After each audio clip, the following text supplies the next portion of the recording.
he picked up his ball, came back and finished in the morning. Yeah. And he said that he was trying to send a message to you as a veteran, and you're a rookie. Was that something you were at all aware of at the time? No, not at all. I kind of take you step by step of like that moment. Yeah, and so on. Please do. Fore-play, presented by Barstool Sports, brought to you by Chevy. We love Chevy Chevrolet. The whole squad's back, and I think it's been a month since we've had all 4 people on the show at the exact same time. It's kind of a monumental moment. We got interviews. Dan's doing interviews. We got some drama in the golf Twitter world, which I want to comb through. But nice to see Frankie. I haven't talked to Frankie directly in 3 weeks, it feels like. So it's very nice to see Frankie. It's been a long time. I don't listen to the podcast very often, but I do want to comb through your entire breakdown of the Ireland trip because it looked fantastic. Yeah, we did get into that in the last show. I got a lot of good responses. People are already taking down my itinerary. They're trying to hit all the same spots. It's just, just to put a little bow on it, it's a fantastic country. It's as simple as that. The people there definitely make it what it is. When we interviewed Shane Lowry, I asked him, what should I be the most excited for Ireland? Yeah, and he said something the people, to the effect of the people. And you kind of go into it being like, I don't even know what that means. Everyone at every hotel seems to be pretty nice. Like the service should be pretty decent if you're staying in a nice hotel. But it did seem like they go far and beyond what you expect when you get to Ireland. Everyone, the drivers, they love tourism. Dan made a great point last show that it's the same language, except for like in very small parts of the country, they'll speak like Gaelic or like towards Galway. Actually, it's like the only city, I think, in all of Ireland where all of the signs are not in English. Like it's very much an Irish speaking town. Or maybe that was Connemara. I think it may have been Connemara. So, but yeah, just great food, great beer, makes you feel good. We got a little bit into like the preservatives and food in America. Just because clearly, and you would agree with this, I think it's like, if you think about it logically, if you go to a little cabin restaurant in the middle of like the mountains of Ireland, they don't even have the ability to get the shit that we get. So they have to quite literally, like if they have something in their refrigerator or whatever system they keep in their restaurant, they have to like use that and then throw it away and start fresh the next day. They have no abilities to get like WB Mason or FedEx to like ship in shit. Like there's no fucking main roads or whatever. So it's like, it's coming in fresh. We stay at this one castle and they're like, oh, if you take a little walk around, you'll see the kitchen garden. And there's just this massive farm where there's like 20 people working on it and they're taking out eggplants and squashes and you could see cows grazing. And it's like, oh, wow, this is dinner tonight. That's pretty fucking cool. And you feel great. Yeah, you feel great afterwards. I'm getting more and more into that. I think we all are, but I got my buddy, Dr. John, who's like the smartest person that I've ever met, who I went to school with. And whenever like we have drinks, I ask him just for advice. And the simplest thing he says is like, you want to be healthy and live longer, the food that you should eat should just be the quickest, least steps ever from farm or being alive or growing to going inside of your body. He's like, that's just it. Yeah. It's that simple. That's the healthiest you could be. And we do it like the worst that any country's ever done it over here. You know what I got going on after tonight? I had all that speech about the food. Tonight, what I got going on is I had Hannah at the supermarket go grab me. It's a 2-in-1 pack. It's got popcorn kernels, got corn kernels, and then on the side of the pack is a yellow substance that claims that it is a butter oil mix, that you actually throw the mix in kind of this way and then you put the kernels on top of it. You heat that bitch up and you get buttery popcorn to watch a movie or two. That's what I have waiting for me around 8:30 p.m. tonight. And I'm getting into this. All of that. Yeah, man. All of that is that goo.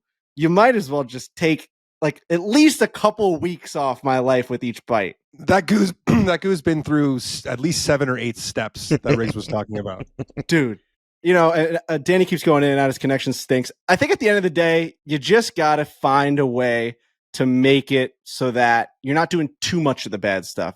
We'll survive. There's people that live until 120 drinking Coca-Colas and eat, you always see that video. I'm like 117. I had rum dipped cocoa bites or whatever. You know what I mean? Like I smoke 4 Pall Malls and I eat a cinnamon roll every morning. So like, I think it's all in moderation. I don't think you can survive off the bad stuff. I think our bodies are resilient enough to withstand this stuff. It's not like it's going to kill you on impact, but over time. Like, over time, it might, but with technology, as we move forward, maybe we'll be able to combat this stuff. I'm still gonna eat the popcorn. I think popcorn's fine. Yeah, it is what it is.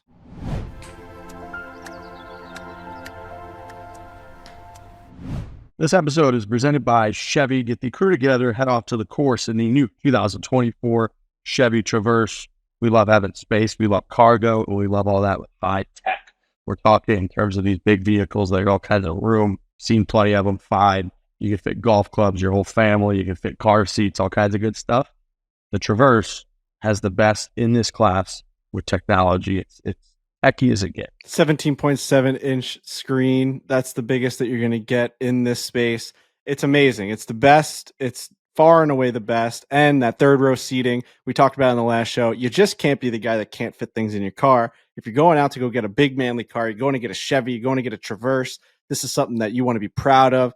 That's the kind of car that you're going to be able to fit everyone in, all the clubs, all the equipment, all the camping stuff, whatever you might want to do. This is going to fit it. You don't want to be that guy that goes out and buys a new car and can't fit anything in it. Like you're making such a big, important purchase. Don't have anything be a negative, go check out the car that has the space, that has the technology. Find all the power as well that you are after in the next generation Traverse with an all new 2.5 liter turbocharged engine, 328 max horsepower, up to 5,000 pounds of available maximum towing. So this thing is just a machine. It's awesome. And it's got the best technology going. Head over to Chevy.com/Traverse to build your own and learn more. That is Chevy.com/Traverse. Chevrolet, together, let's drive.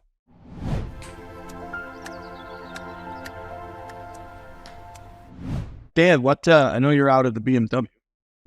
Before you cut out again, what do we got on deck here for a couple interviews? Yeah, so we've got two, I believe. We did we were recording this Tuesday, so we've done Max-Greyserman, who finished second in back-to-back weeks. People remember he blew it pretty bad, really bad at the Wyndham Championship. He was leading by 4 with four holes to go, or maybe 5 holes to go, and made a quadruple bogey and then a double bogey, and blew that. And then he was also playing with Matt-Kuchar when Kuchar took his ball and went home. And he was the guy who Kuchar, after the round, said, the reason I did that is because I wanted to set an example for Max. I'm a veteran. He's a rookie. I wanted to show him that this is an important shot. Selfless move. So I asked him all about that. He's also got a really interesting story. His parents were moved to the U.S. as refugees from Ukraine. It was the Soviet Union at the time. He's got a couple brothers. He played at Duke. His brother played at Princeton.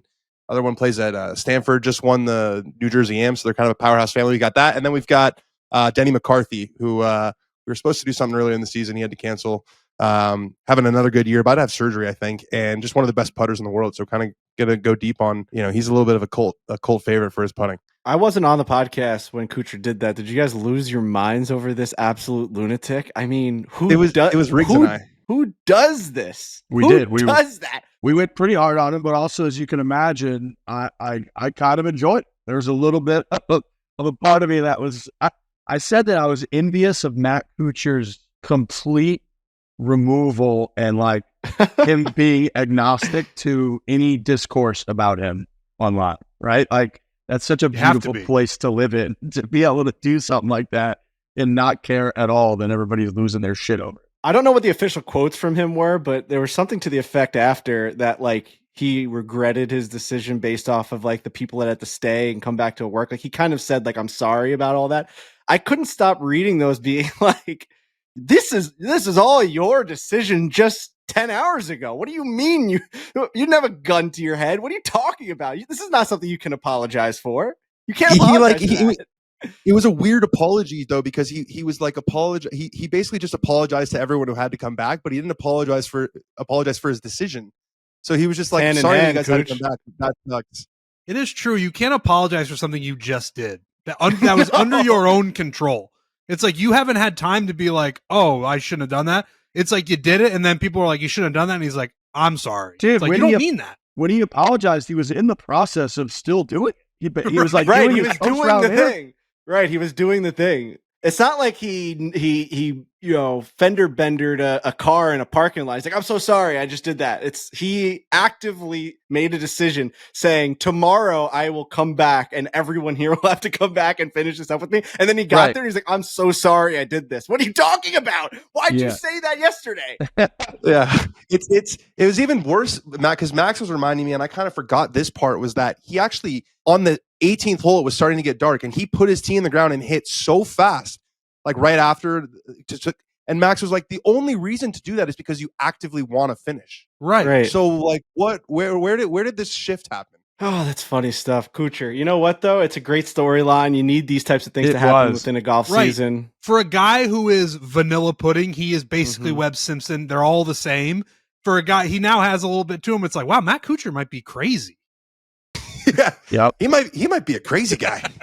Yeah, he really is. Just he's got like a blank space when it comes to service and like service people or something. We kind of came to that conclusion just because by a bunch of different accounts, like a nice, normal guy. People got the Cooch thing going and whatever. But yeah, that was a wild fucking move. Wild move. We've got this weekend we got the Women's Open Championship is at St. Andrews. So throwing that on people's radar. I've been seeing that pop up all over social. Our team at TaylorMade's got Nelly Korda out there at the old course.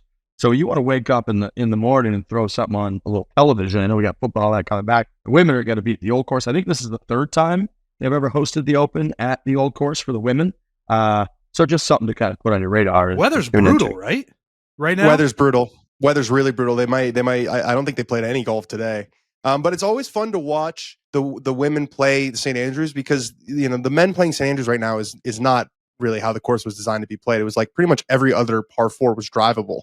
And the guys shot 20 under when it was there a couple years ago for the men. So it's fun to watch every the women green play regulation and got dusted on Sunday. Yeah, no, so it'll be fun to watch. It's I think it's playing like 6,700 yards, which is, you know, that's the yardage that a lot of people listening to this podcast play. You guys think Nelly Korda can get to the point where she transcends the game as much as like a Caitlin Clark is for WNBA? Because she's dominating at a level for golf that's equivalent to like a Caitlin Clark coming in and being like, holy shit, who is it? Like, what's this? What's this about? I have to watch this. So she's going to win again. She's on the streak. Like, do you think that she can do it? Is it how many years is it going to take? I mean, is it going to get to the point where it's going to be on main NBC or CBS where Nelly Korda is playing in the U.S. Women's Open? Can she do it again? I feel like Caitlin Clark has more moxie to her that like Nelly doesn't really have, and I think because this has kind of been a bit of a topic of discussion since she went 5 tournaments in a row or something like that, Dan. Yeah, she went 5 in a row and she won a major, but then she hasn't really done anything since. Yeah, but even when she was going through that, I remember a lot of people being like,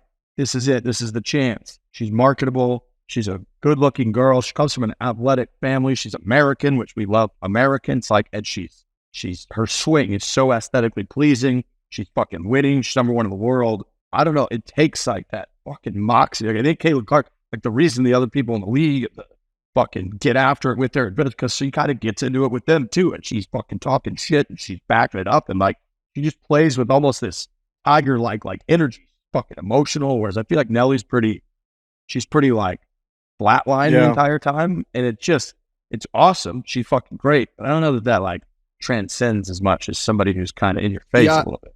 I don't think she wants it really. She seems to prefer to not be super public. And the Caitlin thing was catapulted by rivalries. Like the LSU thing in college was such a big deal. Now, Caitlin's obviously great, and she's one of the best women's basketball players of all time, and that's going to get eyeballs. But there were steps along the way that made that story even more interesting, and that just doesn't exist in professional women's golf. Yeah, it made me think because you see all these stats coming out about what Caitlin has done for the WNBA, and I mean everyone likes to compare. It's like it's Angel Reese too. It's all these other people, but you look at the games. The Indiana Fever games are doing. Have you seen these numbers in comparison from like, they do like August 5x everything else, August right? 18th to like August 20th? The 3 games that were on TV, it was like Fever versus whatever, 2.1 million. And then the next game was 2 of the top teams, and it was like 300,000. And then the next game was the Fever versus someone else. It was 1.2 million. And the next game after that was like 600,000. Awesome. She's doubling, tripling, quadrupling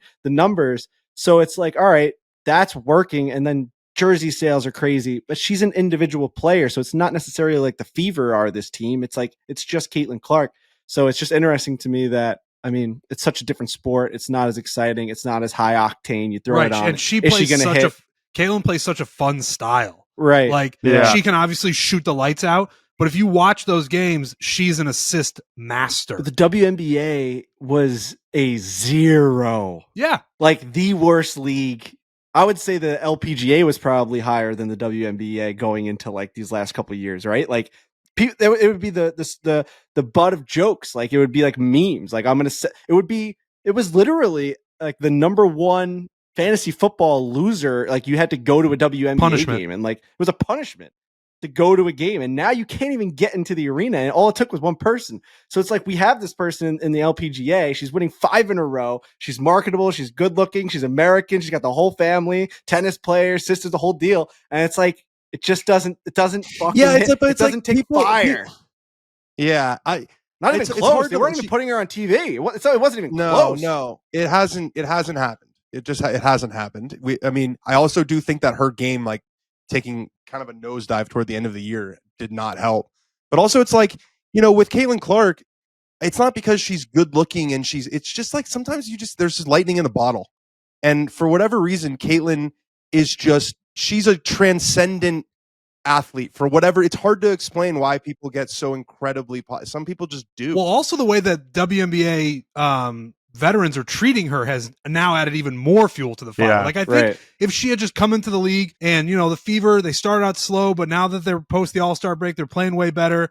That story would be great because, wow, they're turning this team around and Caitlin is averaging incredible numbers. And then there's that other storyline, like I talked about with the LSU stuff, where it's like now there's this rivalry of the older guard doesn't want to respect Caitlin Clark because she's new. Then she doesn't get picked for the Olympic team. Yep. And then it's just like this whole thing is cascading and it just brings more eyeball. It is rivalry It's also based. basketball versus golf too. It's just bigger. Oh yeah. It is, but I think the rivalry based thing is such a great point. Like if Drama. you know, even like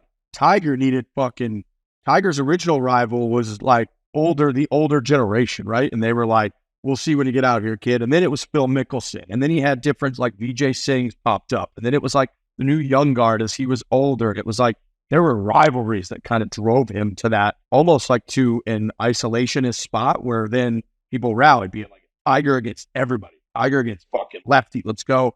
And I think you're right. Like if Nelly had a rival that represented like, you know, like Asia, you know, like one of the Asian countries, it was like USA versus Asia.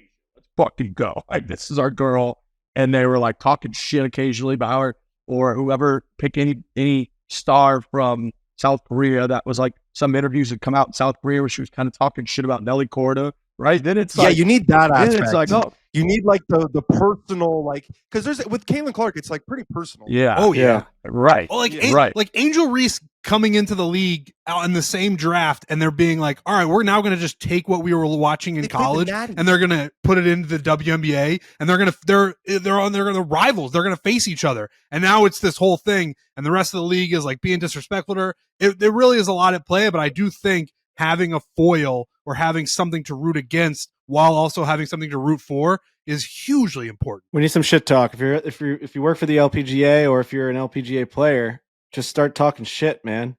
Just start talking some crazy shit. I know. We need like the media to get in there and they really, right, like drive somebody to say one quote and then that just becomes the headline. And then now we're rolling. Noah Lyles, the track guy, just says outrageous shit. And now he's got like a Netflix show, and he just signed like the biggest contract for a track guy since Bolt with Adidas. Like, you know, there is value in just the spectacle. The Caitlin Clark thing is interesting though, because she'll get asked about this stuff and she won't give a bombastic, controversial answer. She'll just say, she said in the past that this has all been created by the media, but people don't seem to care. They're just like, no, this is people have taken it upon themselves, and I get it. They're just like, no, this is our star, and we want her to be treated this way and whatever. But Caitlin largely is just kind of like, I'm just going to go out there and be a fucking superstar on the court. Yeah, I agree. She doesn't feed it in interviews and such, but in a like direct competitive sport, golf, you're playing against a golf course. In something like basketball where you're physically playing against each other, she feeds it there. Like she's feisty, she's gritty, you know, like when somebody bumps her, she's fucking bumping her back, she's fighting for the ball. Like that stuff just kind of, I think, feeds it there. But you're right. In the interview, she kind of plays it off, and then that pisses other people off, and then they start talking shit about her, and you're like, oh, we got something. So it's tough. It's tough in golf to get to that point. I think that was part of what drove us all to Tiger Woods. It was like he would take shit that people said, the Stephen Ames thing and all kinds of comments throughout his career, and he would clearly hold that over people, and in interviews be like, afterward, yep, I saw what he said. How'd he do that? You know, and you'd be like, oh, that's Tiger. Like, come on. He fucking hates these guys. There's an air of negativity around a lot of stars that adds to it. The same with Yeah. LeBron. Like a lot of people hate LeBron. a lot of people like rooting for Tiger to lose. Yeah. A lot of times with golfers, if they don't break through, it's just like, yeah, like I like watching that guy play, Yeah. But if there's no like storyline, there's no like he's breaking barriers or he's pissing off this person. It's just kind of like, yeah, he's good, and like he's also that guy's good too. Yeah. Yeah, and then it I'm not saying takes it's never going to happen, but if they had lightning in a bottle, the LPGA this year, they did. There was something there. It's a shame. It's like you're not going to see that very often, that kind of run. I played with the commissioner when I played in the Pro-Am. So this was in LA. This was the week after she had just won her 5th tournament in a row, and she pulled out of LA. So she was supposed to play that week, and she didn't play. And the tournament was like devastated. But that was kind of the height of it. And awesome woman, Molly. She's really, really cool. We could have her on. I actually think she would really enjoy that. She said she would. But she was saying that their media rights deal is like not very good. And a lot of it is just sort of like locked in. And they're trying to find ways to be a little bit more like go direct to, but basically a Golf Channel owns the rights to broadcast their stuff and or whatever it is. And they're only contracted to do a certain amount of hours every week and only a certain amount of hours on NBC. And she was saying that their next deal is super important, that they nail it. You know what they would have needed Nelly to do while she was on her run? And this is everyone's personality is different. So people handle these types of things differently. Get arrested? Yes. Get arrested or being like, this is so easy. Beating all of these other women is at the sport is so easy that I go out here every week. I've been doing it a month and a half now, and nobody can beat me. Yeah, I'm incredible. Super cocky. Right, you would need something like that. The other move like the LPGA could have done is just hamper Nelly, hamper her, give her whatever tee time she wants, give her all the only interviews ever, and drive the other girls to hate her, and then they would start to like over the months, they get interviews, quotes would come out, and next thing you know, you're starting to drive some wedges between people, and you start to create some rivalries. Everything is pro wrestling. Everything. Every sport should view entertainment through the lens of pro wrestling. Gets to a point where maybe you're controlling things a little bit too much, but you need shit like that. We've talked about this endlessly on this podcast, that golf and every other sport is entertainment. At the end of the day, the accomplishments are great for the players. It's great to watch somebody accomplish great things, but at the end of the day, you want to be entertained. That's all. Maybe give her appearance fees. The tour just start giving one person appearance fees for every single tournament and let that leak out and just drive away. I think she should play in the final group Saturday, Sunday, no matter her score. Now we're talking.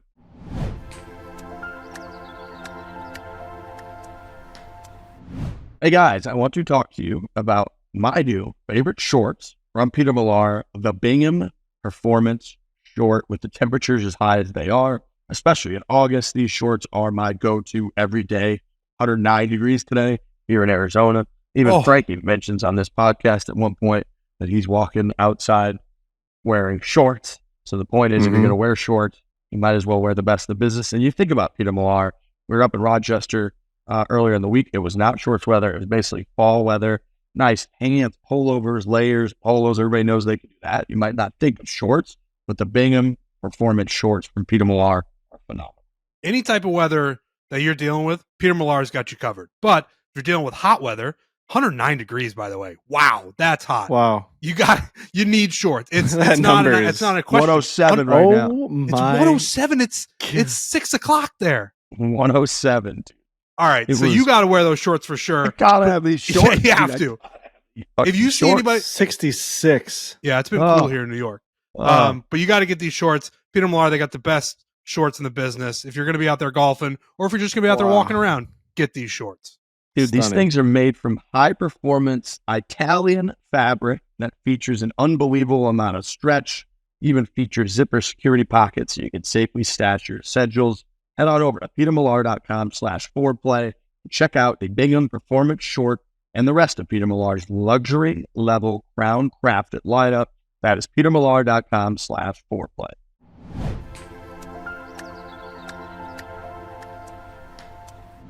Did you guys see this clip? I haven't actually listened to the audio yet, but we've been tagged in it a bunch. On Tim Kirkchin's podcast, it's that baseball podcast. He had Jeff Francoeur on today. I think it's called Great Game or What is the podcast. Tim Kirkchin all-time great like MLB analyst and him and Buster Olney. They're doing the Little League World Series right now. His laugh is iconic. Him and SVP have iconic moments. SVP loves to make him laugh. Oh, when he does the Oriole, when he does the Baltimore voice? Yeah, he does the Baltimore voice, and Tim Kirk can't handle it.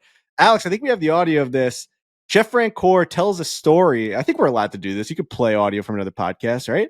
Sure. It's the Great Game or What podcast. Apparently, it's a great story about Bobby Cox, that old-time Atlanta Braves head coach. Some sort of story about him and Tiger Woods with Jeff Francoeur. I've been lucky enough. I've met President Bush, President Obama. I was not nearly as starstruck as I was when I met Tiger Woods for the first time. But what the coolest Bobby Cox story is, guys, is Bobby during spring training loved us to play golf, loved this. We were playing the Yankees at 1 o'clock on a day game. And I was 22 years old. I had been playing for 3 months as a starter. I was not going to go up to Bobby and be like, hey, I need the day off, right? But he comes out to stretch and goes, Smoltzy said you had a chance to play with Tiger today. There was a 150 tee time. And I'm like, Bobby, I'm fine. I'm playing today. He goes, no, I'll make you a deal. He said, after your first at bat today, run through first base and kind of rub your ankle a little bit like you hurt your ankle. And he's like, in 2 days, we're going to Bradenton. And Tim, you have to have 3 starters make a road trip. Sure. And he's like, I hate Bradenton's infield. I don't want to get any of the guys hurt. So if you go to Bradenton, I'll let you go play with Tiger today. So sure enough, man, we're playing the Yankees, 13,000 people in Orlando. I ground out the first at bat. I run through first and I start, rubbing my ankle. And, Bobby, he waddles out there with his cleats and he checks on me. I run inside. I literally throw my golf clothes on. I didn't shower. I get to the golf course, and they're on the first fairway. So I hit my tee shot. We end up playing 27 holes. And about 4:30, my wife sends me a little thing that there was an update that said Francoeur day-to-day with a high ankle sprain. Wow. I remember we had John Smoltz on the podcast when we were down there, LPGA Tournament of Champions, Orlando, and he told some Tiger story. I don't think it was that one, but he told some Tiger story that was also incredible. He used to play with him a lot. Tiger would he kept peppering that whole entire starting pitching staff to go play against them, right? Yes. And he would basically mock them when they wouldn't play, or he would go out there and face him and Maddox and Smoltz. And was that the one where he was up, he owed Tiger money or something, and then Tiger went to pay him or something, and then Tiger's no, just pay me whatever or something, and then I think Butch Harmon got involved and was hey, wait, I think I found this. Pay that motherfucker right now, because he was you don't want to owe him anything. If you want to see it, you found the clip. Come on, Alex. From our podcast, from the fore-play golf podcast. Yeah, it says Tiger Augusta story. So I'm gonna try and play this. This would be really something here. This would be crack work by Alex Bush. Come on, Bush. This is all bonus right here, Bush. If this hits, this is just a huge win for you. This particular day, he calls me and he says, we're going to go to Augusta. I'll pick you up at 6 a.m. and I'll have you back by 3 p.m. Can you do it? I'm like, man, I'm in spring training. Can you give me a day? I don't think I can do it, but let me ask my manager. Well, I him and hawed and went into the locker room and finally went into Bobby's office and said, I totally get it. I got a legend. It's on Sunday. I said, I got an really kind of an off day Sunday. Here's the deal. If you say no, I get it. And he said, I'll see you Monday. The part of the story that got a little crazy was I couldn't find his I hope FBO. Bobby got to play with Tiger. Yeah, no shit. I was 20 minutes late. And I'm on the horn just trying to figure out where his plane is. I can't believe this was our podcast. We land. Couldn't hit any balls. Had to go right to the first tee. Because you guys are a little late. Yeah, it's because I was late. And I pipe it down the middle, and he hits it in the bunker on the right, and we're walking down the fairway, and he goes, this might be your day. I said, you're darn right it's going to be my day. And I made 6, he made 4. He shot 66, I shot 76. What year was that? Gosh, this would have been early 2000. So peak. Yeah. And so, I mean, he boringly shot 66. It was nothing spectacular, but it was a course that he knew so well, and all the pins were Sunday pins. Bobby Cox, legend. Bobby Cox. Yeah. Tiger always says that Smoltz is if I think there's been some clips where they ask him his dream foursome or something, and he loves Smoltz. They're boys. Wow. Bobby Cox just didn't give a fuck about guys playing on. Is he still around, or is he gone? Bobby Cox still around? I'm going to say he's around, man. I hope so. Bobby. He was such a legend.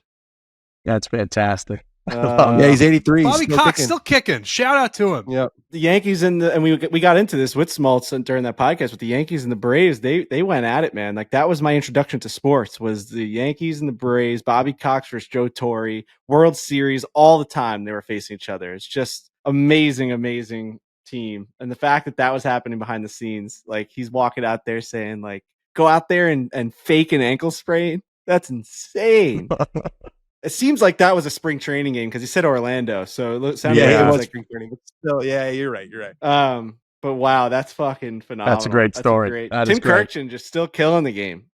I've been seeing him a lot. Some guys like go on these waves. Like Tim Kirkchin's just back. I don't know what it is. Like I just keep seeing him a lot in clips. He's running the Little League World Series, which he usually does, but I don't know. I've just seen a lot of Tim right now. Was that his podcast? Did he recently start a podcast? Maybe that was his podcast. Yeah. Awesome. I love Tim Kirkchin. It's interesting guys like that doing a podcast now because their work for so long has been like so buttoned up, you know? It'd be like a quick little tight little hit on SportsCenter. And then you get them talking. I was talking to Jones about this, Brendan, yesterday. I saw that ESPN is going to put like Joe Buck, Al Michaels, and someone else on a YouTube show. Like whoa. The world just keeps evolving. Yeah. As like a simulcast thing, like during sports? No, it's like going to be produced for it's like a revamp of the Sports Reporters. You ever watch that? Yeah. It's just like it's just crazy for me to see ESPN assign their like top guys. Joe to, Buck like, absolutely fucking roasted me in the old Barstool office. Oh, Alex, if you can find that clip, I'll send you $500. I've never gotten over that. Basically, I shit talked Joe Buck for like a year in the office. I was just like, fuck that guy. He hates the Yankees. Like if you listen to him ever call, there's a clip of Joe Buck calling Jorge Posada getting a single up the middle and like the Yankees scoring the go-ahead run. And he's so mad about it. He's like, and the New York Yankees take the lead in the World Series. Like he's so pissed. Like his voice actually goes down. And I'm doing it again. This is what I was doing. I would do this in the office. I was talking to everyone about how Joe Buck hates the Yankees. And Big Cat, being Big Cat, was interviewing him for him and PFT were interviewing Joe Buck for Part of My Take. And Big Cat knew that I hated Joe Buck. So I'm standing by the fucking the old bar. And I'm standing there and Big Cat goes, hey, Joe, Frankie here hates you. He thinks you hate the Yankees. And Joe Buck goes, oh, he walks over. He's like, oh, I'm Frankie. I don't like when Joe Buck doesn't get excited about my Yankees. He's like face to face with me. I'm turning around. I'm like, what the fuck is happening right now? Like in my head, I'm looking around like, there's no way this is real. There's no way. He's like, I don't like when you don't play baseball the way. It's just like fucking doing baby voice to me. And I was like, listen, I don't know. I just thought like the one Posada call was bad. I guess I just harp on it a lot. It's also one that you never think you're going to run into. You're never going to be in the same room with Joe Buck. Everybody has those group chats that makes fun of Joe Buck. Like that was a thing for the longest time. And only you were then put in a position where he came up to you and he was like, well, my name's Frankie. The only roasted you. The day that I have to stand tall is the day I meet, if I ever do Henrik Lundqvist. I cannot foil that moment. You're gonna blow him. What are you gonna say? I'm already a loser, right? Like, what do you do? Like, how could Frankie? What are you gonna say though? Nothing. You can't say anything. So it's already a losing proposition. Like, I can't be like, you never won a Stanley Cup. He's gonna be like, I'm one of the greatest. Like, I'm like, he's historically one of the greater goalies like ever, right? I mean, like I just fucking despise him. I don't think he's ever won anything. I think he's like a king without a crown. But like, what am I supposed to do? I'm just a fan. You can't. So what talk if that shit. same scenario happened? What if that same scenario happened where Big Cat and PFT are interviewing Henrik Lundqvist in the office? I lose. You happen to be in the office, and he comes over and he goes like, "Frankie, I heard we need to meet." Like, I lose. Shake his hand. I don't say anything. You know what I know, Dan? I crumble because I'm a piece of shit loser. That's what we all are compared to these guys, right? Like we're just piece of shits losers. I mean, I would say, oh, it's a shame you just didn't win anything in your whole career and you're like idolizing the city that props goalies up for really winning nothing. But I thought you were a good regular season goalie. You almost got to be like, hold on, I got this part in this podcast that you could just listen to while we're standing here. That'd be great. Yeah, I'm super cocky when I'm not looking at your like 6'4" blue Swedish eyes. I'm like, in a similar spot. Frankie and I are at Augusta National for the Masters. Yep. Goodell. We're standing outside the clubhouse, and we've got our boy runs in there. He goes in get a couple azaleas for us because he's got clubhouse access. So he goes in. He's like, give me a couple minutes. He's going to come out with a tray of cocktails for us. So you can only get in the clubhouse. That was so incredible. We're like outside of the ropes, but we're like right on the edge. We know people like Colt Nose is inside the ropes. He's leaning over. We're talking. And Roger fucking Goodell in his green jacket appears and is not far away from us. And Frankie looks at me and is like, I need you to know that if there's a confrontation here, I am not going to be able to not say something for Dave Portnoy against Roger Goodell in this situation. So we need to figure out what the fuck we're going to do with this. I said, if he comes over here, because we had a little camcorder and somehow that video is still on social platforms. There's still a video out there of us literally filming our day at Augusta National. And part of that, so he had a little camcorder in his hand. I said, if he comes over here, we have to hit him with the too slow, slick your hand back. And you just got to be like, fuck you from Dave Portnoy. Like, you just got to give him a real big fuck you right to his face. Yeah, I would have done it. For that one, I would have done, but we would have never been allowed back. We would have never, and we probably would have been banished from the game of golf. Jail. But they would have taken us to jail. It would have been worth it. Just to give him a nice handshake. Yeah. Hey, Roger, Frankie Borelli, Barstool Sports. Boom, fuck you from Dave Portnoy. At Augusta with the green jacket on film. I mean, I'm not even doing the podcast. I probably got the house in Hamptons right now if I do that. That's right. No, I probably got the fucking keys to the Hamptons. If I gave Roger Goodell like a middle finger up to the fucking forehead at Augusta National, I mean, maybe I got Miss Peach's sister. Who knows? Right. Who knows? Yeah. Sky's the limit. You're a made man forever. And I knew it. And I knew that was our moment. I fucking knew it. And Riggs knew. He grabbed the camera. I'm like, well, this is because we're not describing just how close we were. We were at like the fence, and he was under the tree. So if you have been to Augusta, the tree overhangs the fence. So we were within 4 body lengths of this guy, and he was looking around, drinking. At some point, maybe he came over with Colt or something. Yeah, we were close.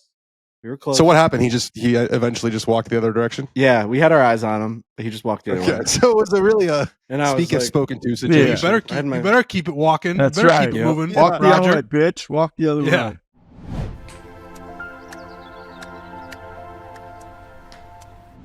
Have you been hungry for some college football? I bet you have. Yep. Oh, yeah. Absolutely. We finally get a taste this weekend. We talk about it on this show. Don't miss any of the action, because you can jump in with DraftKings Sportsbook. It's a small but mighty slate of games for week 0, including a big matchup in Ireland. Again, mention this. We'll talk about it on the show. Fired up Ireland. We might even do a little closest to the pin. Get involved, because football season, the DraftKings app, it's as good as it gets when it comes to an app. You can scroll so simply. They get all the bets right there. It looks good. It's fast, right? Like, you want live odds. You want things are changing. You want it in real time as fast as possible. DraftKings Sportsbook app nails it. College football, this is it. You got Dave, you've got Big Cat, Rico. They're starting up the podcast again. This is just when time starts to get ticking real quick. Like, it's game after game after game, and you're looking around, full slates. The day breezes by because you got just a full day of football, and it's so much fun. I'm telling you right now, you got to get involved with DraftKings, especially now.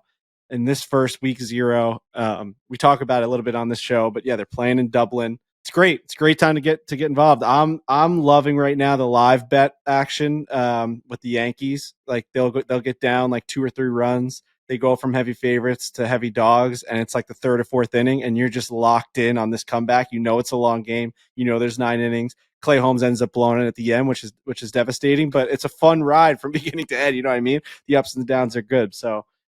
It's so seamless. It's the best. It's the best user experience by far. This is going to be DraftKings' biggest college football season to date. Enjoy the ride now, all the way through the expanded playoffs. And for all newbies out there getting into the college spirit, here's something extra special. New DraftKings customers bet $5 and get $200 in bonus bets instantly. Score big with DraftKings all college football season long.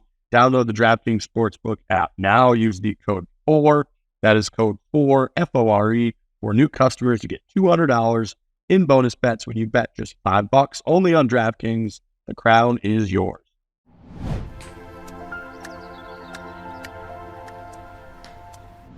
We got to do this country club snob drama. You guys see this? Yeah. Okay. I don't know what this is. No, is this the Twitter beef? I haven't seen this. Yes. I really didn't either. I actually had a buddy text it to me before Dan texted me about it today. As a guy who's a little bit self-proclaimed out of golf Twitter, more so than we used to be. I just not really paid attention except for very few select days of the year. I just kind of missed it. I wasn't involved in it on Sunday. My buddy sent me the article today. The way that I understand it, and I wasn't really familiar with this account. Maybe I'd seen a couple tweets here and there, but I really wasn't familiar. I guess this account had like 30,000 followers.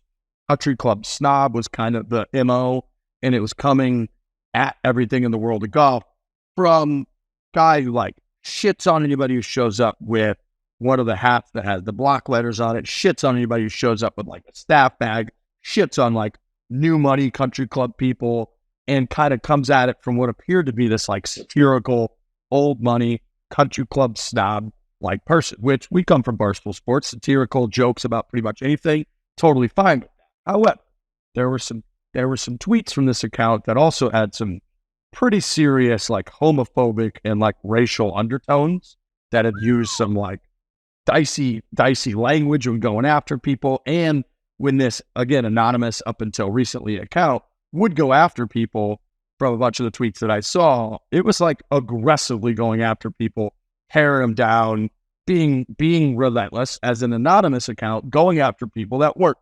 Well, it turns out that one of the assistant pros at the country club that this person is a member at put two and two together, had a handful of people that he knew that the account had gone after before that he gave this information to, and then those people doxed the owner of the account. And it turns out that the person that owns that account is like kind of He's exactly everything that he said and shit on for. He's like a very average, kind of like shitty country club member, like guy that people, you know, and then it spiraled into a debate about doxing people, about should you ever reveal someone's anonymity because you're upset that they came after you? And again, it sounds like everybody was weighing in the golf Twitter world on this on Sunday, and I just missed it, but was catching up on it, and it seemed to have all the juice in the golf world. It was the reveal was pretty incredible because he was exactly who he was making fun of. And so that brought in like a real self-loathing aspect, but it was also like, I can't remember. Someone tweeted this. Someone was like, of course he was hating on himself. He was way too accurate. He knew way too much. It was right. Way too spot on. But yeah, it was kind of like, I don't know. It was like a tiger tracker. It was kind of one of those anonymous Twitter accounts that you kind of grow to love as long as they're not, as long as they're not saying really horrible racist things. Right. I was going to say, like, you. an anonymous Twitter character is usually pretty funny. Like, right. Like PFT was that forever. PFT was like, he was the best Twitter account on the website. Like, if you were into that world, like sports world, he was the guy forever, and he still is that guy. Obviously, the profile has been raised over the last decade or so, but like, yeah, but if you're the part where you get in trouble is where you're malicious. That's where you get fucked. Yeah. That's where people are like, I'm going to start coming after you. That's when it's like not jokes anymore. You can't be trying to tear people down. Right. Because then you can't get mad when they tear you down, really. But you can't.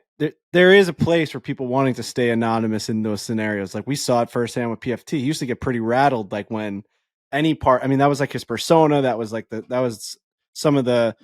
was a lot of the comedy behind it. Was you didn't know really who he was. There was a joke that he didn't have eyes. Like it just goes like deeper and deeper and deeper. I guess if you are the complete asshole that this guy ended up being, then like no one's really going to feel bad for him. But the doxing part, probably I would side on the part of let's not do that to every single person that's on the internet. Yeah, I agree with that. I think the difference between PFT, and he was the first guy I thought of too, was that PFT was truly never malicious and always in good fun, like poking fun at everything in the sports world and sports media world. It sounds like from some of the shit that this account was tweeting that like it went way deeper than that. Like ripping people apart and like maliciously shitting on everything that people were about in direct, like personal attacks on them, on what they wore, on what they said, on who they were as people. And then when you get so rattled when someone reveals who you are that you like end up canceling the account and all that, that's when you just turn into a massive hypocrite, where it's like, you can't just anonymously shit on people. And then when it turns out people know who you are, just like you knew who they were, I'd understand why didn't the account just stay? Like, okay, so people know who you are now. Who cares? You can still just like You know what I'm saying? Yeah. Yeah. That's what I didn't Maybe understand. he was like, who like, cares? Like, it'll blow over. It's not like every time you tweet from the account that everyone's gonna like. Yeah, there'll be a week or two where people respond with your picture from LinkedIn and they're like, "Oh, here's the dork," but like, just keep tweeting through it, and then the account just remains the same. Who cares? Yeah, maybe he was scared that it was gonna like mess with his real life. You know, But then you 'cause should he be did, able like to you said, stand behind the shit that you said. Right. You know, Right. that's what you're doing Well, to no, other this people. I'm not. This guy sucks. This guy sucks. Man, you're defending him. Why are you what doing he that? was doing was I'm just what kidding. he was doing was funny, but he sucks. Yeah, right. Yeah, I'm with Frank. I'm on the side. Probably overall, we should err on the side of not doxing people. But listen, if you're a fucking asshole and you want to fuck around and find out, and these people are going to find you, it's over. You're going to get If you're fucked. relentlessly going after groups and groups and groups of people, you're just shooting arrows and like, you know what I mean? You're just going nuts. You're losing your mind. One of them's going to turn around and just fucking catch you. You're right. And I think it's impossible to hide forever today. People are just going to be able to find out who you are. And so it's like, if you're not comfortable being able to defend the shit that you've said, then like, you probably shouldn't be saying it. You know, it's like on some level, that's a little bit dicey. I'm still devastated by the loss of Tiger Tracker in the Twitter community. Oh, I know there's TW rumors Legion's for good. a There's all long the time other about who ones. it is, what it is. I honestly don't even really care about the behind the scenes stuff. It's just a great account. Like, for it to just disappear, I'm sure there was some bullshit, stupid reason that it stopped. I don't know why, but it's like, that was just a fun account that was not malicious. It was just a nameless, faceless guy who, for people who work cube jobs, who can't be on Twitter all day long, who can't stare at Twitter and just scroll and refresh, he was a godsend to them when Tiger was playing. So it's just, I'm really still bummed out by how that whole thing played out. TW Legion does a pretty decent job. They give you the updates that you need. You're seeing the pictures of him without the braces on and without the leg sleeves on. Like, I get all my information from those types. Yeah. I've had my run-ins with them, They've but come a I long way get all my since then. The tracker information. community. Come in. The tracker community. Mm-hmm. Yeah, we've Frankie had had our to run-ins issue an with the tracking. apology. I had to issue a legitimate apology. I don't know if it was. It may have been to TW or one of the other ones, but I think it was TW Legion. I think it was too. The difference with Tiger Tracker, dude, is like Tiger Tracker would be on site for like a closest to the pin contest on a Tuesday in December that Tiger Woods was doing at a new golf course or something, and Tiger Tracker would like be there tweeting. he was pictures. incredible. Yeah, He was so good at like, describing Tiger's ball flight and what the ball would do. Like, he had such great like verbiage, and just the way that he described a Tiger Woods round of golf was honestly artistic. It really was. I think there was utility in it. He was the only one. This was before PGA Tour Live mostly, so early round coverage. A lot of times you couldn't watch Tiger Woods play golf for 9 holes, you know, and everyone was like, and shot link was not as fast, and you were just waiting for that one new tweet to pop You up. remember Tracker too would mix in this like persona which was always I'm wasted. Yeah. I'm Yeah. Like Tiger would hit 3 fairways in a row. He'd be like, I'm absolutely shit faced out here. You'd be like, right, that's fun. Oh, we're now 4 over, boys. It's time to hit the bar. I'm gonna watch these last couple. You just be like, yeah, all right. Fellas, my phone's gonna die at some point, so I want to get through my notes app here. Closest let's do close to the pin. Let's do a little closest to the pin. I'm bringing it. Alex Bush, do you have to get us all updated here in terms of points? Gravy Train. Yeah, I can do Gravy that. Train. Gravy Train there he goes. Gravy Train had a big day Monday. Just Classic. no gravy. Did you have any gravy in Rochester at home? No, just a gravy? garbage plate. Well, yeah, isn't that? There's no gravy on a garbage plate? No, there's like hot sauce, but no That's there's close. gravy. All right. That's poutine you're thinking of. Oh yeah, that is it. Canadian thing. How often Poutine. do you eat gravy a year? Would you say it's more than 3? Like Thanksgiving, maybe Is that it? Christmas. Okay. You know who makes a great And every single great podcast? gravy is Gary Ryan. Gary Ryan makes an exquisite yeah. gravy. Is there some meat in there? Like, what kind of gravy is it? It's not. It's just I can't even explain it. He doesn't tell anybody how he does it. We just show up to family holidays and the gravy is there. Good. All right. So last week, I had a moment of silence for my dad's gravy. I just completely zoned out. He brought the podcast Your turn to talk, you screeching weirdo. halt. Let's go. We're talking about gravy. I thought. Yeah, I know. Like, come on, Alex. Alex didn't pick up the baton. He Rose was like, up. Yeah, that's on me. I think it That's took on him a me. minute to get his hands from out of his pants to the microphone after you were talking about it. All right, Alex. What are we looking at here? All right, Trent, you can see us coming behind you because we are catching up now. You're Hey, yo, kinda what? fucked. What Yeah, are you I didn't doing? realize how it was. You know what? What What are you doing? Just a weird Oh, podcast shit. appearance from you, Damn, Gravy dude. Train. Hey, Just Trent, you can see us coming right behind Trent, you. we're So all weirdo. Look back at it. Look, I'm looking Yep. back. I'm gonna start looking back. Guy Don't with his say that. fucking- Don't I'm gonna say start. that. I'm gonna start taking a peek Jesus back there to see what's going Stop on. it. Fucking stop it. We just asked you to do the numbers on closest to the pin. I'm being so oh weird. shit. All right. Attention. Total birdies for Scotty Scheffler at FedEx St. Jude, 19.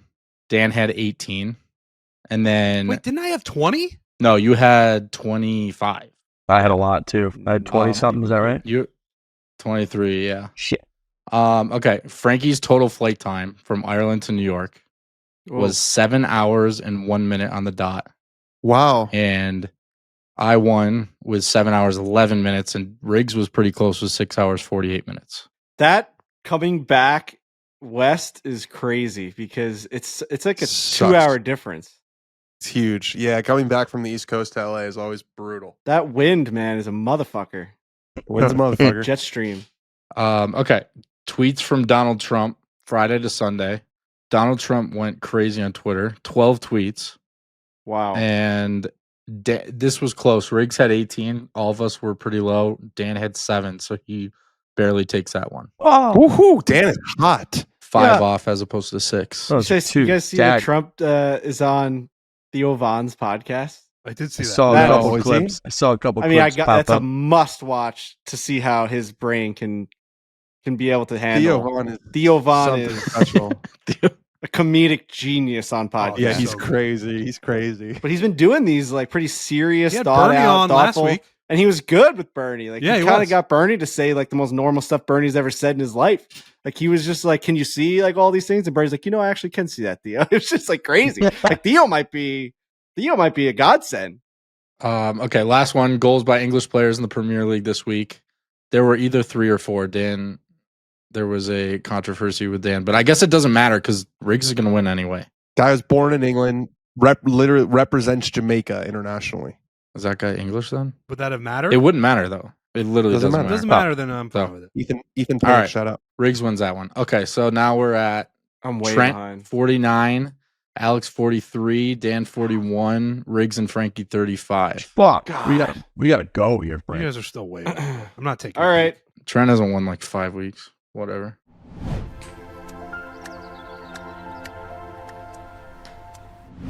Golf Zone, world's biggest simulator brand with facilities in 63 different countries. We got one in our Chicago office, our Chicago HQ. It's awesome. It's delivered all kinds of good stuff from Jersey Jerry to beyond. Over 7.5 billion shots hit this year. With Golf Zone, 90 million rounds played last year, 4.8 million members, 230 plus courses available. Golf Zone does all the course mapping and flies a drone to map the hills and the floor moves to make the hills, which is incredibly fun. I was actually up at Renaissance playing golf in Haverhill, Massachusetts last week, towards the end of the week. And in the evening time, we had a couple of drinks at the bar. They've got Golf Zone Simulator, and we played the old course at St. Andrews that night. And you just forget how much fun simulator golf is. The sun goes down, you think you might be done with golf for the day. No. It was an absolute blast. And these Golf Zone locations are great. We've got one right next to Borelli's, actually, in East Meadow. It's actually right on the border of East Meadow and Westbury on Merrick Avenue. Go check it out if you're on Long Island. There's a Golf Zone place right there. The guy went in and met my dad. He's like, it's the nicest guy ever. It feels like, it's got that homey feel to it. The guy is running it. Feels like it's like he's running a bar. He's actually passionate about all the simulators he has in there. So make sure you go and check it out. It seems like a great place. We have the Golf Zone in Chicago. I can't wait to go check this one out in Westbury. They've also been making golf simulators with moving floors since 2002. So these guys get it. They've been nailing it for a long time. Visit golfzonegolf.com. That is golf, Z-O-N, golf.com, golfzonegolf.com to find a Golf Zone location near you. That is golfzonegolf.com.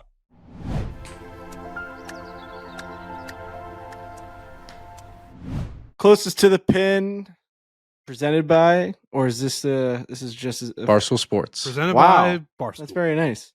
I love Close to the Barstool pin, Sports. presented by Barstool Sports. I just got back from Dublin And there is a game, week 0, college football, Florida State versus Georgia Tech in Dublin. How many points will Florida State football team score? They are 11-point favorites. They are playing in Dublin. This is the first game on the college slate. How many points will Florida State score against Georgia Tech in Dublin? In Dublin.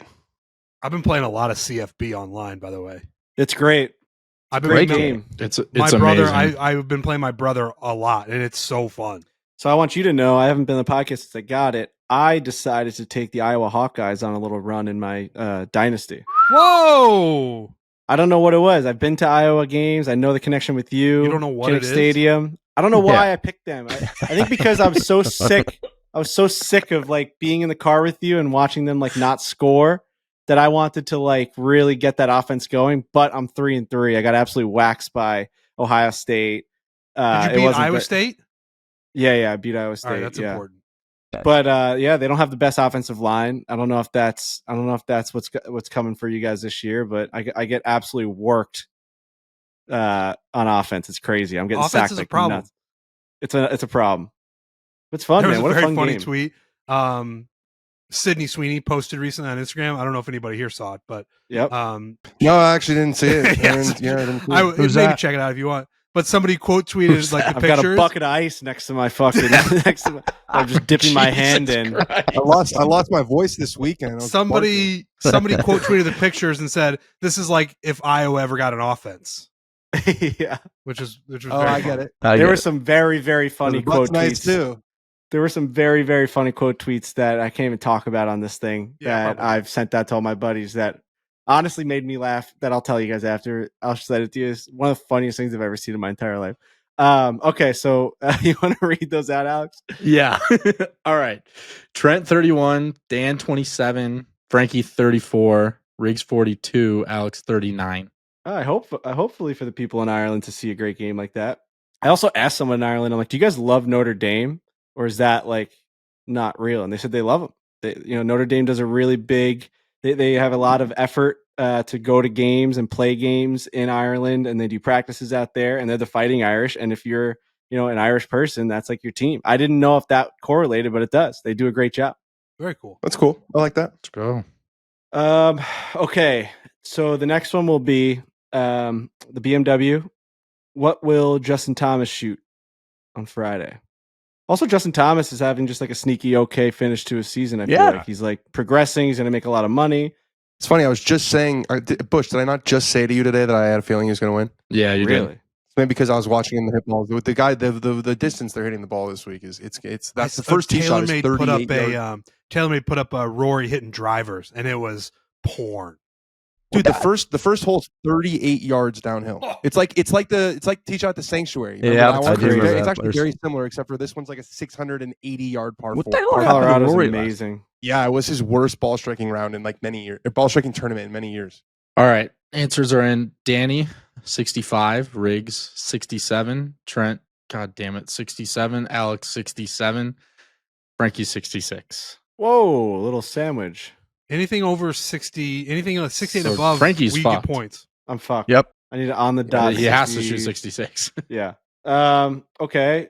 Talking about the BMW, this is going to be a tough one. It might be exposing. How many miles is it between the BMW and the Tour Championship from Castle Pines to Eastlake?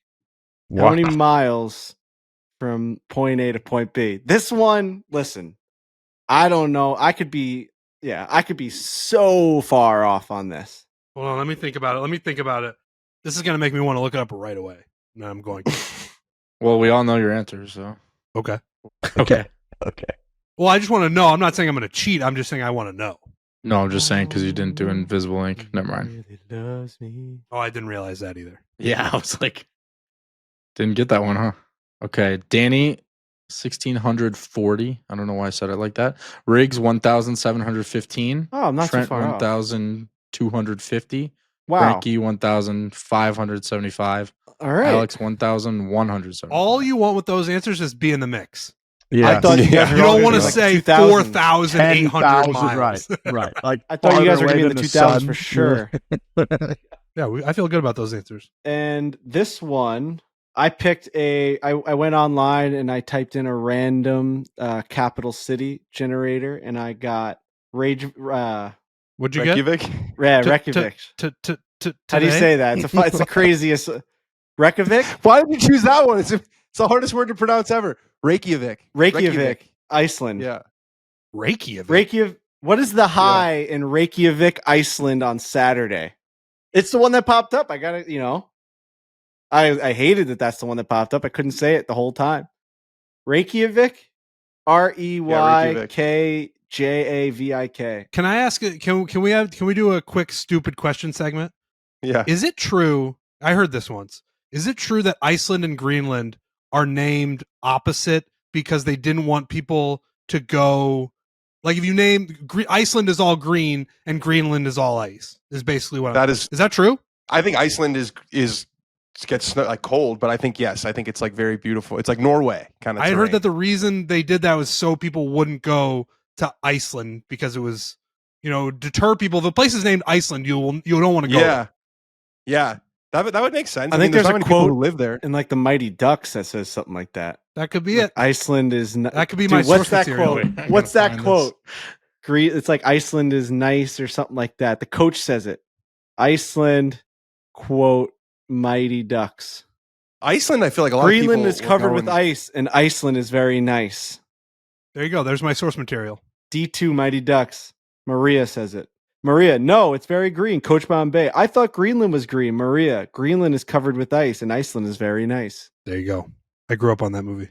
There's a scene in The West Wing where North Dakota is lobbying to get the names changed because they're arguing that nobody ever wants to go to North Dakota because it's called North Dakota. And then somebody has a wise ass remark and they go, or it might be because Mount Rushmore is in South Dakota. Nice. Speaking of which, our video in South Dakota just came out yesterday, so make sure you go watch that. All right, we're in. Danny Rapp 63, Rig 71, Trent 48, Alex 59. You say high or low? High. Said high. Frankie, it's a nice pivot 67. there. That was a nice spin zone that you were definitely guessing the low. Yeah. Oh, did you say the opposite? Oh yeah. So far. you said I high? thought it was the low. Weird. Fuck. Damn. Brutal. Is that it? That's it. That's all four. That's it. That's closest to the That's pin. it. That's it. Oh, that guy Giannis Pappas, that guy who does That's It's coming to Borelli's Tap Room as a fucking comedian, which is He's very very funny. funny. I just said That's It. Yeah. He does. I don't really see much of his stand up, but I watch him on podcasts. He's funny. He was the originator of like that That's It. He was, Really? like, that So he's character. before Manolo. He's before Manolo. Yeah, Teaches yeah. There's he used to do these like skits where he'd be like, That's It. Oh, really? I thought that was an original bit. So wait, so Manolo that wasn't his thing? No. Wow. I mean, Kinda you could go do your poked the hole. research before we actually solidify that, but I'm pretty sure. Yeah. Are that we shit's been doxing around. somebody right now? No, That's just interesting. I'm just kidding. It's just very interesting. Who knows? Manolo might have been doing it since he was like 5 years old. I don't know. Tim Bush, the mayor of Rochester, with a closest to the pin win yesterday.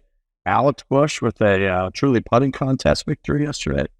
Hell of a showing Great for the Bush performance family. from the Bushes. Really It's good. I nice to expect see. nothing less from that titan of a family. That Western New York, they are titans of Western New York. Yeah. True. Family.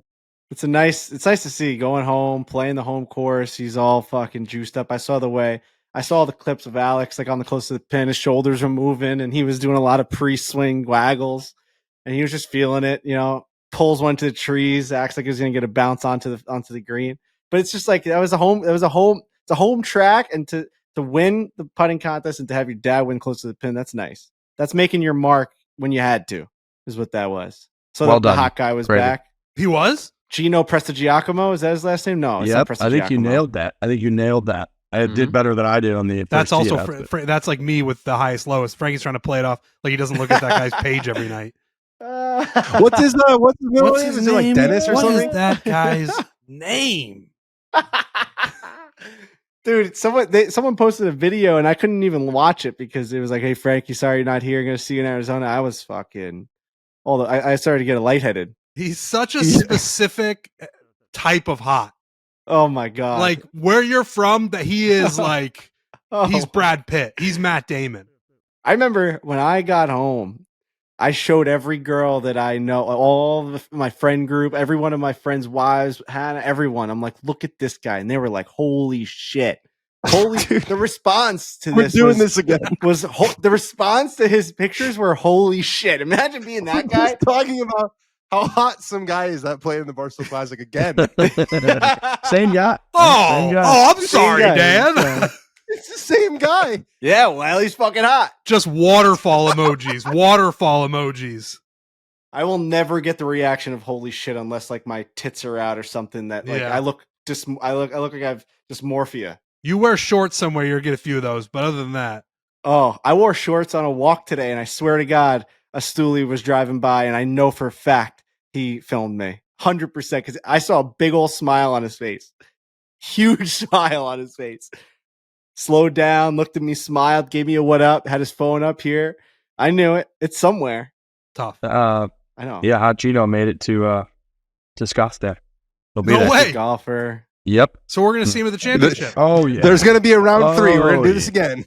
And he won't be wearing those fucking quarter zips. He'll be wearing something nice and tight. Some tells me Hannah's going to the championship. yeah. Everyone's going to championship. There are going to be a lot of flights out of Long Island heading to Scottsdale. I mean, fuck. Crazy. All right. All right. Anybody have anything else? Throw it to these interviews. We'll throw it to the interviews. I don't think I got much else. No, we're coming to DC for next weekend for Pup Punk. We're doing DC and Philly. So make sure you go to the Pup Punk websites, the Instagram. There's a couple tickets still available. Nice, tight little venues. We did this in Columbus. Absolutely sold it out. It had like 400 people capacity. 700 people came. It was absolutely chaos. And that was a great show. And yeah, we did Nashville, which was another great show. And we're ready to rock at the DC show and Philly. Can't wait. Apparently we're doing a college tour too, which will be great. We're doing a college tour too. We're starting on Thursday. Oh, there you go. That's true. Big college guys. War damn. Yeah, War damn. that's correct. Don't want to jinx anything, but War damn. we're gonna start down in the South. All right. Colorado golf this weekend. Everybody enjoy it. St. Andrews this weekend for the women. Everybody enjoy that. Frank, you're not going to shoot your mini hoop? Oh shit. Yeah, do that let's real quick. That. What are you doing? What's happening? He wants to get a better visual probably of the hoop because last Are time you recording off? You record this podcast off your phone? What's happening? What? This is a way worse angle, I would argue. What the hell is this? What did you just do, dude? I'm wearing shorts and I had to go get the ball. You are a coward, dude. You are such a coward. I can't believe how much of a coward you are. Oh, that was well Oh my done. god. All right, what am I? You're 0 for 0 for whatever the 6. number is. Channel Caitlin Clark here. Come on, baby. Oh! Attaboy, Frank. Rattled around but fell. You made it. We needed that. Well done. Good mojo going into the fall here. Come on now. Can you Yes, Can you sir. just grab that ball again? Can you grab the ball? yeah. Hit it hard. Hit it hard. Set it up.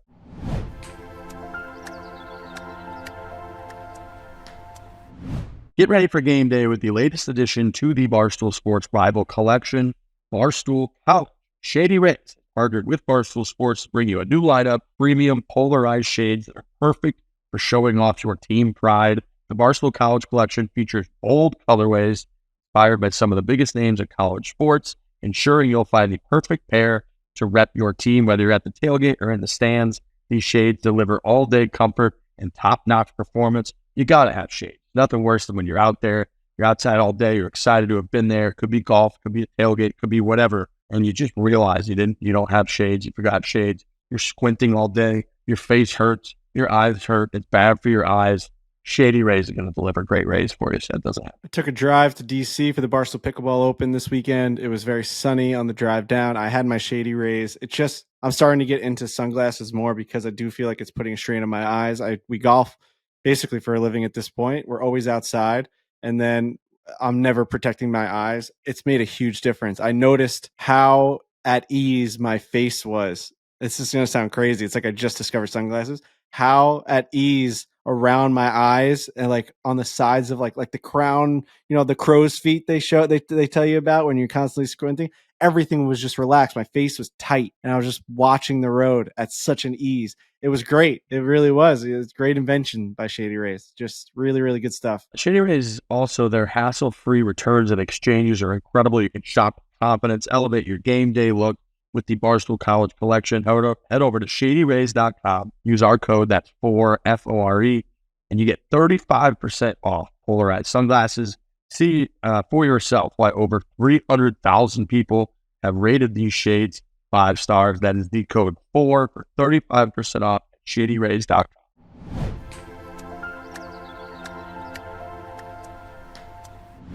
All right, we are here. We're at the BMW Championship. We're right behind the driving range here at Castle Pines Golf Club in Colorado. It's quite the scene, very beautiful. Mountain view, balls going forever. This range is kind of directly uphill. We're joined by Max-Greyserman. Am I pronouncing that right? Yeah. Max-Greyserman. You finished second in back-to-back weeks in very, very different ways. You shot 8 under the first round. The second, you shot 8 under the final day, and you got beat, but you played. I've had quite the last couple weeks. You've had quite the last couple weeks, and then the next week you had a 4-shot lead on the back 9. It didn't go your way. We'll put it that way. That's putting it lightly. But I feel like in your position, it's your first season. People want to feel bad, but are you viewing this now? You've had a little time to reflect. How are you looking back on these last 2 weeks? Because they have changed your life and changed your career. I know you're probably so disappointed, but it's been definitely a career-changing, life-changing last few weeks. A whirlwind last few weeks in terms of a lot of emotions, good and bad. I don't know if I've ever had that much competitive juices flowing for 3 straight weeks in terms of, we'll say it was 3 straight weeks, 3 straight tournaments. The first one being the 3M Open. I shot 8 under in the final round, lost by 1, thought I had a chance for a playoff. The juices were flowing, nerves, everything, and then you followed up with the next week. I shot 60 in the 2nd or 3rd round or something like that. Can't remember. Thought I was, it's just been a blur. And then I thought I was going to shoot maybe 59, so I got the effort of trying to shoot 59 felt like the final round on a Sunday in the last group for 18 straight holes. You really wanted to shoot 59. So I was really into it. Yeah. I think everyone tries to. Yeah. Some people can't. Some people maybe can. Right. And then on the final round, obviously I had a 4-shot lead with 5 or 4 holes to go. Coughed that up a little bit. Got a bad break. Didn't execute all that stuff. All that stuff put together, I didn't win. And then that was 36 holes in one day. Mm-hmm. We're finishing because the weather was terrible that week. And then fast forward the next week, I somehow shot 5 over in the first round. Thought I shot myself out of the top 50, and the top 50 brings everything, right? 8 signature events. You create your whole schedule, more points, more money. So there's a lot of effort to try to get that top 50.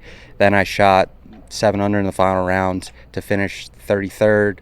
I had that feeling in the final round was like trying to win. Mm-hmm. So I felt better finishing 33rd. I was actually in the locker room with Shane Lowry couple on Sunday, and he was like, golf's a funny game, isn't it? You finish 33rd and you feel 100 times better than when you finished 2nd last week. That's right. So that's how I felt. I felt like I won essentially.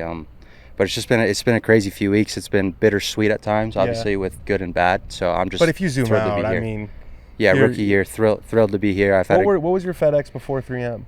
FedEx before 3M had to have been probably around 100. Because you were 90. You were looking at, what's my status going to be next year? Am I going to have to go back and play some Corn Ferry events? 100%. You're going to grind in the fall? I'm booking the fall. Booked all my hotels, flights. If you zoom back a little bit and go to basically U.S. Open week, right? I was probably 110, 120 FedEx Cup, and fast forward now I'm 47. So I don't have to play the fall, which is just crazy. 47 right here. That's kind of wild. Yeah. It's actually very strangely, another one of our cameramen also has 47 tattooed on his arm. I guess that's the number. For very different reasons, though. For me, it's just my dad and I. It's always been my dad's favorite number. It's just kind of a thing with me and my dad. His is some Chinese numerology thing, but anyways. So I want to go back to Wyndham. Obviously, there was a lot of headlines that week. What I'm just going to ask, I'm going to repeat what Kuchar said, and I'm just going to see what your perspective was in the moment. He said he was trying to, when he hit the ball so he hit into the group, apparently unknowingly ahead of you guys, which included Aaron Rye, who's stepping up to basically try to win the golf tournament. He said he didn't know they were there. And then he picked up his ball, came back and finished in the morning. Yeah. And he said that he was trying to send a message to you as a veteran, and you're a rookie. Was that something you were at all aware of at the time? No, not at all. He didn't say anything to me. I'm not really sure, to be honest. I'm not really sure why he said that in his post-round press conference. Because like if he wanted to, he could have just come up to you. I kind of take you step by step of like that moment. Yeah, And so on, please do. on 17, I was one shot back. I par 17. He makes a great birdie on 17. I think he's T12 at that moment. We go to 18T. It's obviously very dark already. It was probably pretty dark, probably like middle of 17, end of 17. It was fine before then. There were no issues before then. So we walk up to the tee on 18, and we can't see down the hill. It seems as if Kuchar he's obviously has the right of way because he made birdie. It seems like he's playing fast, and what you do when it's getting dark is you want to tee off, and because you want to go, you want to finish. You have the option to finish once you you tee have off. the option to finish. And it looked like he was just trying to get the tee in the ground and hit quickly because it seems like he wanted to finish, right? Right. That's what it seemed That's like. when you hit up when there's limited daylight. That's what you assume. We couldn't see, and there was no one telling us there was people in the fairway. There's people in the fairway at the time. I saw in the media that some people were saying he hit into anyone. That wasn't on purpose. We had no idea it was in the fairway, but he did quick hit it, pulled it left. Was Your in the face, trees. by the way, I don't know if you've seen the clip. When he hits it, you're like, there's a little. You give a little bit of a look of like, whoa, I didn't realize that was going to happen so fast. Yeah, because it happened pretty fast, and which is fine because we're trying to finish. We all had the consensus of let's just finish this, kind of whether indirectly or directly. Then everyone else tees off. We go down there. He motions over an official. An official comes up and says, At this moment, we would blow the horn. We're not going to blow the horn because there's only two groups left on the course. Everyone knows that if you want to stop now, you can stop now. Okay. I never talked to Matt-Kuchar about anything there. Rules official said that, and we all went along our way and went down the fairway. And I saw Aaron Rai make birdie, and so at that point, I was 2 shots away. If you're not thinking. No disrespect, obviously. You're just not thinking about him. You're trying to win the golf tournament. You've got one hole left. Not thinking about him at all, nor did he say anything to me. And then once Aaron made birdie, I'm now down 2 shots. I'm like, okay, I don't even need to come back in the morning, right? Try to hold this shot, and if not, I can't see anything. It doesn't matter, right? It's not going to matter. So I'm like, all right, let's just finish. So I hit my shot, and then I look over at Kuchar, and he's in the trees, and he just marked his ball and never said really anything. And we just keep going, and he's like, yeah, I'm going to come back in the morning. I'm like, I don't really know why. Again, he never said anything to me. Not sure why he said that in the media. I'm going to give him the benefit of the doubt, but I think he needed TIO relief from a scoreboard. Yeah. Maybe that would have taken a long time. And would have taken a long time. I'm going to give him the benefit of the doubt and say, oh, that was going to take a long time, and then it would have been too dark and all that stuff. But I don't know. Maybe he didn't want to see anyone. I don't think he wanted anyone to see him drop it in the middle of the fairway and make par. So yeah. He was pretty much in jail over there in the trees. And he got a good break. Got a great break. I didn't even know he was going to take TIO relief in the next morning. I think it was just him and a rules official came out the next morning. Yeah. Again, strange. Again, benefit of the doubt. It was maybe going to take a lot of time. Yeah. Which is fine. But for him to come out and say that he was trying to do something in service to me or something like that, I thought that was pretty strange. Yeah. To be honest with you. Yeah, because if that was the explanation, just like, oh, I was a TIO, just say that.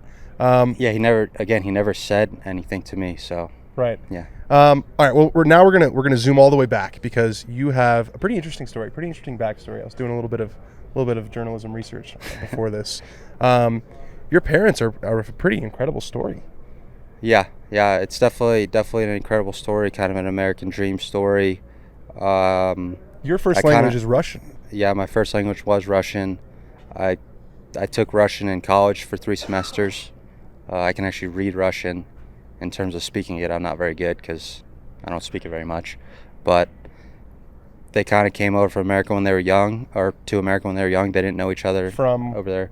From modern-day Ukraine, 2 different cities in Ukraine. That was the Soviet Union back then. So kind of when the Soviet Union was kind of falling apart and all that stuff, they came over here. With your grandparents? Yeah. I have a pretty small family. When I go to family gatherings, it's just me and my siblings, my parents, and my grandparents. That's pretty much it. So I try to kind of take that immigrant mentality with me when I play, when I practice, and work really hard. And I think they instilled that in me, and they worked really, really hard to get where they were, where they are. My dad's first job was at a Friendly's. At a what? At a Friendly's making ice cream. Okay. That was his first job. Wow. Right from the Soviet Union to making ice cream. Yeah. That's quite the wake up call. You got to work somewhere. And he's done very well for himself. He's done very well for He's himself. a hedge fund manager, and this is all according to your Wikipedia, and a math professor. The Wikipedia, I don't know who made that Wikipedia. It's probably some AI thing. Nah, I think it was you, dude. I think you probably did it. And then, I mean, it's all because of him and my parents and my grandparents that are here. You know, I wouldn't be here without them, and for them to give me this opportunity, it's forever grateful. And that's why I do what I do and try to climb to the top. I do it for them. How old were you when you first broke par? Because that made it on the Wikipedia page. I think I was 9. Yeah, what the hell's going on with that? You were 9 years old? Yeah. So did you start playing? Was your dad? I mean, there's not really golf in the Soviet Union, was there? How did you get him started in golf? No, there's no golf course. I don't think there's any golf. There might be one golf course in Ukraine. Yeah. I don't know. I don't think I've ever seen that flag on a PGA board. My grandparents have never played golf. They hardly even know what golf is. They don't. Are they still with us? Yeah. Do they understand what's going on now with your career and stuff? Yeah, they do. I get texts from them. It's kind of like broken English. Yeah. They're great texts. I bet. Because it's in English, but you kind of have to translate it. Yeah. And they follow me all the time. They're very, very grateful to watch me play. And you're you guys are a bit of a New Jersey golf. You're a small family, but you guys have left a bit of a mark. So you've got 2 younger brothers. Yeah, Dean and Reed. Tell me about their golf careers. One of them, Reed, just won a big tournament. Yeah, he won the New Jersey Am, played in the US Am. He's starting at Princeton. Today's Tuesday? Thursday. He starts Thursday. Awesome. So my parents are there moving him in, and then he wanted to stay close to home. Was he good enough to go, like, you went to Duke, which was, ACC. I think my dad just wanted everyone to one up each other. I went to Duke, and then my brother Dean went to Stanford to play golf there, and then their brother went to Princeton. You guys are a serious family. Yeah, big in academics. That was always big growing up. School was always first, all that stuff. Plan B other than golf. That was like banged in my head from day one. So that's why I went to Duke, and fortunately I don't have to use my degree, and I'm out here playing golf trying to get a ball in a hole. Do you feel like your degree, I don't remember who I was, I think it was when I interviewed Colin Morikawa for the first time, because like you, there's not a lot of guys who've graduated from schools like you guys have on the tour out here. I was asking him if he feels like that helps him at all, and he said yes, like just understanding the business and how, like, where the money comes from, and how like you guys are running sort of a little mini business with you at the center of it. Yeah, absolutely. I mean, I have my own LLC. Everyone I'm sure out here has their own LLC, and they're the CEO of that business. They gotta pay out their caddy. They gotta pay their coach, swing coach, putting coach, mental coach. You gotta hire an agent, therapist, agent. You gotta pay it all out from you. So yeah, you are running your own business. So it helps to know that background a little bit. I would say most guys out here probably outsource that to their agent will run it, or their finance manager, financial advisor, all that stuff. I do have an agent, and he's great, but in terms of financials, I like to run my own. Oh yeah. So I really enjoy that part of being a professional golfer. What was your major? Public policy major and econ minor. Got it. So yeah, econ, you know how the world works. Yeah, it's all theory based though. Yeah, the econ, that was one thing that always bothered me about econ classes, is just that graph just doesn't actually exist. Supply and demand. Yeah, I mean, it just, and then you move it this much this way, and that just gives you the answer. And there's the profit. It's just not really how it works. There's a lot more going on in real life than that. There is. You sent me a funny text last week when I asked you to do the podcast. You said you were trying to hop on someone's jet to get here. Were you successful? Yes. I was successful. I'll keep that private on who it was. I don't really care who it was, but my question is, I swindled my way in there. What is the etiquette for a tour player trying to get a ride from another tour player on his private jet? Well, I'm new to this whole situation, so I'm just learning as we go. There weren't a lot of private jets on Corn Ferry last year? No, not really. Okay. I don't think there was a single one actually. Yeah. There's been a few this year. There was one we got stuck in Reno because of the whole Delta CrowdStrike thing. You're in the middle of the desert. There's literally nothing going on. We're all scrambling, trying to get to Minneapolis for the 3M. I didn't get to the 3M till Tuesday night. First time playing the event? First time playing the event. I only saw 9 holes at 3M before I teed off on Thursday. Yeah. Because we got stuck in Reno, and I was able to call someone, and we got 12 people on one plane. And we flew over from Reno to Minneapolis. But like I'm talking about if there's a big hot shot. The etiquette is try to be friends with someone who has access to a private jet. You can't. It's like trying to get into Augusta. You can't. No, you can't ask. no. It's just you just got to be a good guy, you got to be the right guy, and people got to like you, I guess. Yeah. Are you because I mean we were kind of in the middle of your life changing. Like you weren't into all these events. Did you play, how many signature events did you play this year? 0. Okay. I played a major. I played the U.S. Open. played the US Open, but you well, I played- guess FedEx, like St. Jude technically, but Yeah. in terms of the 8 signature events, Yeah. I played 0. So you're this is new for you. Oh, this is amazing. Yeah. I had planned the whole fall. I was going to play all 8 or 9 events. I was going to go from this place to this place, Japan to Cabo to Bermuda. It was going to be brutal, and now, fortunately, I don't have to. And So we now not play a single tournament in the fall? I'll probably still play like maybe 2 or 3. I got to go to Japan. I mean, how could you not go to Japan? I went to that tournament. Is it still at Accordia in Narashino? Probably. It's in Chiba. All I know is I'm going there to eat sushi, and then I'm playing golf is secondary. Have you ever played golf? Ever been to Japan? No, I've never been to Japan. Got I it. love sushi, so I'm looking forward to Yeah, that. it took you a little bit. It took you a little while. I mean, you're like in a Jake Knapp kind of In terms of career golf? arc where it's it's just you're a Actually, rookie. I but stayed with Jake last week. Yeah. I've stayed with Jake a few times. Stayed with Jake a few times last year on Corn Ferry, where my wife is from Laguna Niguel, Orange County, and he's Yeah. like the only golfer who lives in Orange County. Mhm. So I like play with him a little when he's back home. I want to He's get in he's those games. a Good buddy of I'm mine. up in OA. I mean, you need a lot of strokes. Well, that's what the handicap system is for. That's true. That's yeah, true. I'm not saying straight up. I just I want to get in those games. All right, we'll negotiate. We'll negotiate. So you're not. So as far as next year goes, you're going to sit down after I guess this week is over because it's been such a whirlwind. You were right on the bubble. Are you just going to kind of wait and see how this week goes as far as thinking about next year and planning out next year? Or is it as simple as, okay, I've got 8 tent poles, which are the signature events, and then just pick a few after? Yeah, it's basically as simple as that. It's like PGA Tour A and B, honestly. Mm-hmm. Like the top 50 schedule is the 8 signature events, hopefully the majors, some other events here and there like players and stuff like that, waste management, and then you sprinkle in some other events because hopefully you can play well in some of those signature events and you get a lot of points. Now you're playing against the top of the top. I mean, you're playing against 50 of the best players in the world, whereas maybe at like 3M for Open, for example, a lot of those guys didn't play. So yeah, you can take advantage of still a strong Do you field, notice but a that weaker when you're field. playing, when you're like, okay, if I'm 10 under in this event, like, are you almost surprised sometimes how high you are, or surprised how low you are based on the quality of the field? Is it like, can you feel where you're going to be in a tournament? I think sometimes you can feel that for sure. I mean, you look at the finishes of guys like Scotty, Xander, Rory, etc., etc. There's those are the top of the top in terms of golf right now. They finish in the top 10 a lot, like a lot of the time. They Scotty's finish there in the every top week. 10. So now you just take those guys out, and now there's open spots in the top 10 because no matter who they're playing, they're so good right now that they're going to finish in the top 10. Right. So, I mean, your hope is to beat them every week, but when they're hot, they're playing really well, and when they're not in the field, you can take advantage. So, I don't know about the tour structure. Is it the best system? But it seems to be okay at the moment because you have 750 points available for winner and signature events. You got 500 in regular events. But in the regular events, you don't have to play against those guys. I'll tell you what's not. So is what's it not equal? perfect though is we talked about this on the whole podcast last week. Is the guy who won last week got 2,000 points?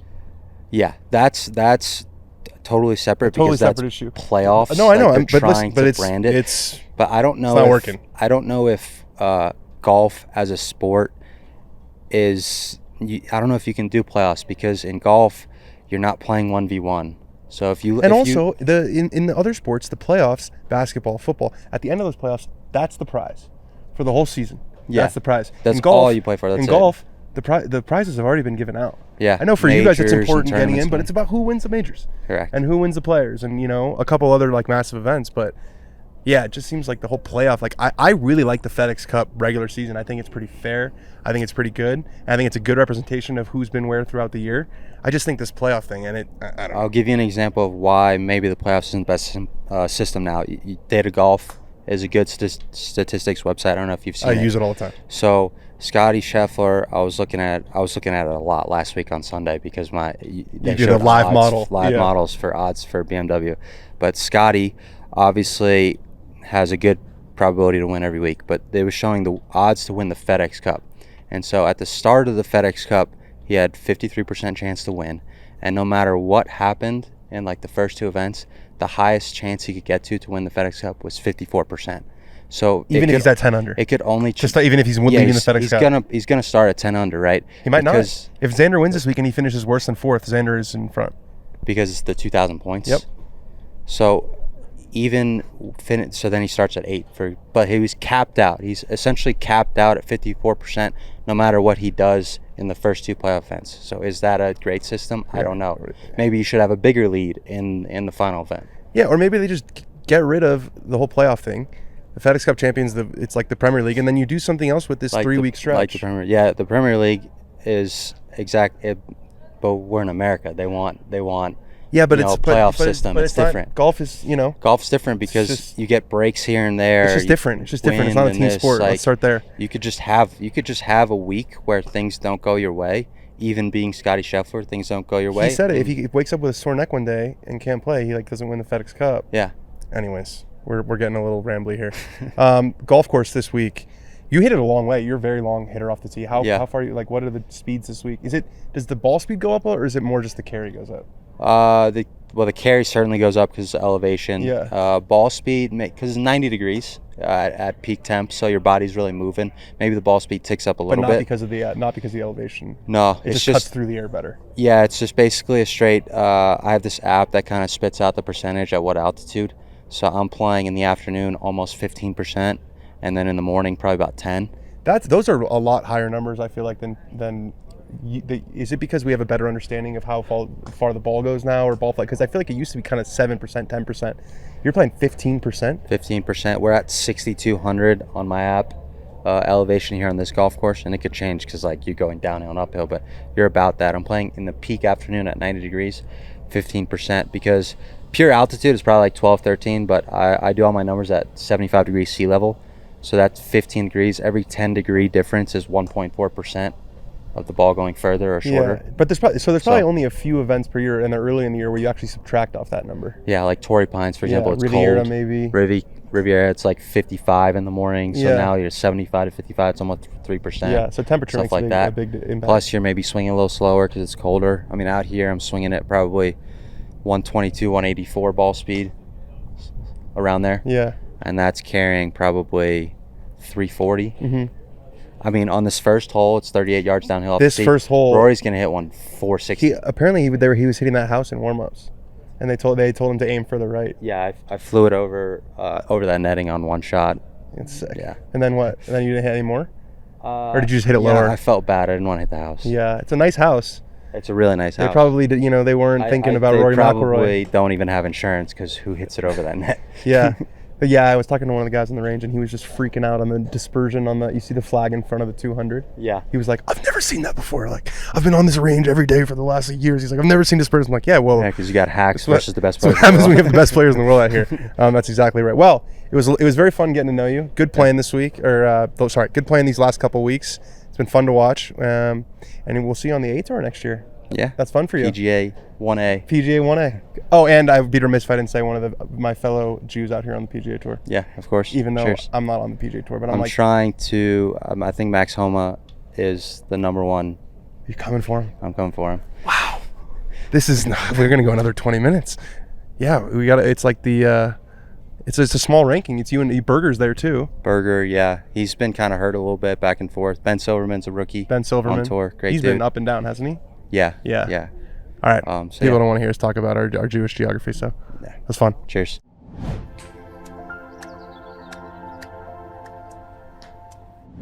Guys, when it comes to getting your hair cut, don't go just anywhere. Visit the specialists who live and breathe men's hair at Sport Clips Haircuts. Stylists undergo special training, everybody, to be the experts in men's hair, making them the masters of mullets, the finessers of fades, and the understudies of the undercut. I was just there. Got a buzz cut. Got a fresh buzz cut. Looks good. Thank you. Fishing for compliments. And yeah, they're great at Sport Clips. Thank you. It looks great. Thank you. And that thank you. Seriously, thank you for saying that. That was really nice. Yeah, they treat you like you're a king there. I wouldn't go anywhere else to get my hair cut other than Sport Clips. First thing I noticed that you got a haircut right when you popped on here. Thank I was you. like, wow, that guy got a fresh cut. God, thank you so much. I feel so good. Dude, I've been getting a lot of haircut TikToks and Instagram reels recently.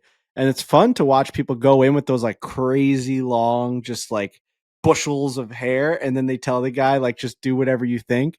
And they give him something wild. Like maybe they have a receding hairline. They push things forward and like, holy shit, the guy he took a risk and he looks amazing. And all the comments are like, this guy's wife just got a new husband after 20 years. It's like, it's so great. So when you go to Sport Clips, these are the types of people that you're going to. You're going to the absolute professionals, the experts in these types of styles. You don't want to just not, you know what? You want trust in your barber. You want trust in getting a haircut. They have a literal blade to the side of your head. You want to make sure that you're trusting that person. These are the pros in men's hair. That's what they do. Just another way Sport Clips helps keep your head and your hair in the game. So go check them out. Go get your haircut at Sport Clips. Sport Clips, it's a game changer.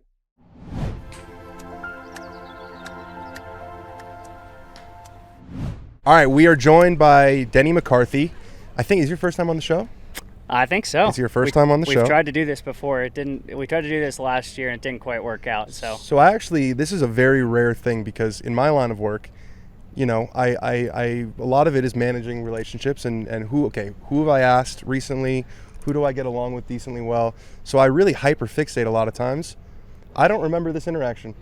You don't remember it. So what happened? Okay, so I don't. You tried to get me on a podcast last year. I believe. I believe it was. Might have been just after the year. I can't remember. It was this time, maybe a month later from now, maybe early September. Tried to get me on a podcast. And I don't know. I'm gonna have to go back through the text threads. I'm gonna have to go back and look at the details of how it all fell through. But I know it fell through. It fell through, yeah. Because we haven't done this. Well, we're here now. So I was looking at you're having an interesting year, which we'll get into. Yeah. I was looking at your stats. You're only third in strokes gained putting this year. That's a terrible year. Has it been a down year for you? No, I've at times, yeah, I haven't putted well, but I mean, third in putting, it's pretty good year. So you are not. I mean, you're the putter. You are. I think in the last. The golf ball whacker guy. I'm the golf ball putter guy. You're the golf ball putter guy. That's what everyone comes up to me and lets me know. Like, you're like the world's best putter, aren't you? How many? So you've because it's been that way. I mean, you're playing better now. Yeah. Last 2 years, you've been like kind of top. Chewy's kind of gonna ruin our shot here. No, it's okay. You can walk by. It's team tailor-made. Come on, Chewy. Are you kidding me, man? It's team tailor-made. So. Yeah, but last couple of years you've been playing better to where you're in majors and you're in these big events. But before that, you were like even more the putting guy. Yeah. So you've been getting the putting guy for a really long time. I have, yeah, and I mean that's okay. People know me as the putter guy. That's fine. That is the strength of my game. Yeah. I'm trying to get the other parts of my game to get somewhat close to the level of putting that I'm at. And I have it's such a weird game. It's like I played so much better last year. You're saying so? This is also something I've noticed. When pro golfers or PGA Tour players say playing, they mean like tee to green mostly. Yeah, like I was just this year. I feel like it's been frustrating. I feel like I've figured things out, one day, and then the next day I come back and it's just been. I've had like consistent results, but I've been inconsistent throughout the week. If that makes sense, it's like I feel like I've finished 20th to 35th a lot this year, 20th to 40th, and just had a couple good events. Obviously San Antonio was a great event. That was one where like it felt like it clicked and stayed throughout the whole week, and it's just been a little bit of a frustrating year. It's like I played really well in a lot of the elevated events last year, and you almost won Memorial. Yeah, exactly. And if the points were elevated last year, I probably would have been a lock for Eastlake. I would have been 10 to 15, probably 15 in the points before the playoffs even started. And I think I started the playoffs at 24th and had one bag week in Memphis and dropped 11 spots to 35th. And like here I am at 30th. So you didn't make Eastlake last year? I did not make Eastlake last year. I dropped 11 spots from Memphis to BMW. I finished 10th at BMW and ended up the year like 32nd or 33rd. Did you get in all the majors because top 50? Top 50 in the world is how I got into all the majors. Got it. So it's like I'm in a better spot this week going into. It's like you have one good week in the playoffs, quadruple points, and it makes a big difference. I don't feel like I've played as well this year, but I'm in a better spot going into this week than I was last year. Has putting always been? Have you always been the putting guy? Have you always been really good at it? I think once I got to high school, maybe like 8th grade high school, like early on in my junior career, I was a terrible putter. Really? I was a terrible putter. Yeah. Interesting. I struggled a lot. I would play decent rounds and hit 16, 17 greens and have, obviously the courses aren't that hard, so 16 greens isn't that great, but I would have 30 to 37 putts and shoot 74. And so I think I put a lot of time in on like, how do I get better at my putting, because my putting was terrible. And my dad and my uncle, they were good players and they had good short games and they were good putters, and they were like, oh, we can't have you being a bad putter. You can't have you soiled the McCarthy name. Yeah, exactly. So my brother plays golf. He loves golf more than anyone. He's actually a really good putter too. So it's kind of funny how everyone in our family, I feel like, has good hand-eye and is a good putter and short game in golf. And so I feel like I spent a lot of time on it, and then kind of just figured out my own little process and realized, like, just kind of, instead of trying to be so mechanical and try and have a perfect stroke, just like try and see the greens really well, and let's just like use my ability to just like trust my instincts, and I just want to hit my putt there at that spot. Do you have a putting coach? I don't have a putting coach. So do the guys like Stephen Sweeney or Phil Kenyon, do they kind of pick your brain?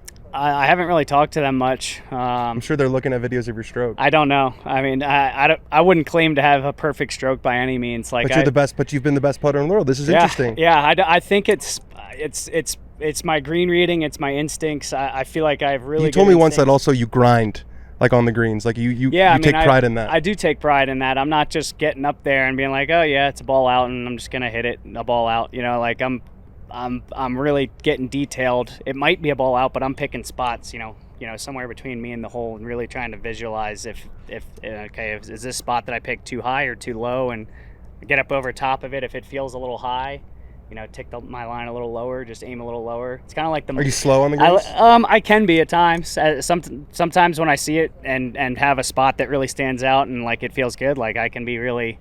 If I'm third to putt, I'll be ready to go because I've done most of my work while the other two guys are putting. And same with if I'm second. But I'll have do you have like a routine where it's like, okay, it's going to take me 38. So I know you're not thinking about this. I don't. So it's because what I'm getting at is, you've been the best putter in the world the last couple of years, and you're highly instinctual.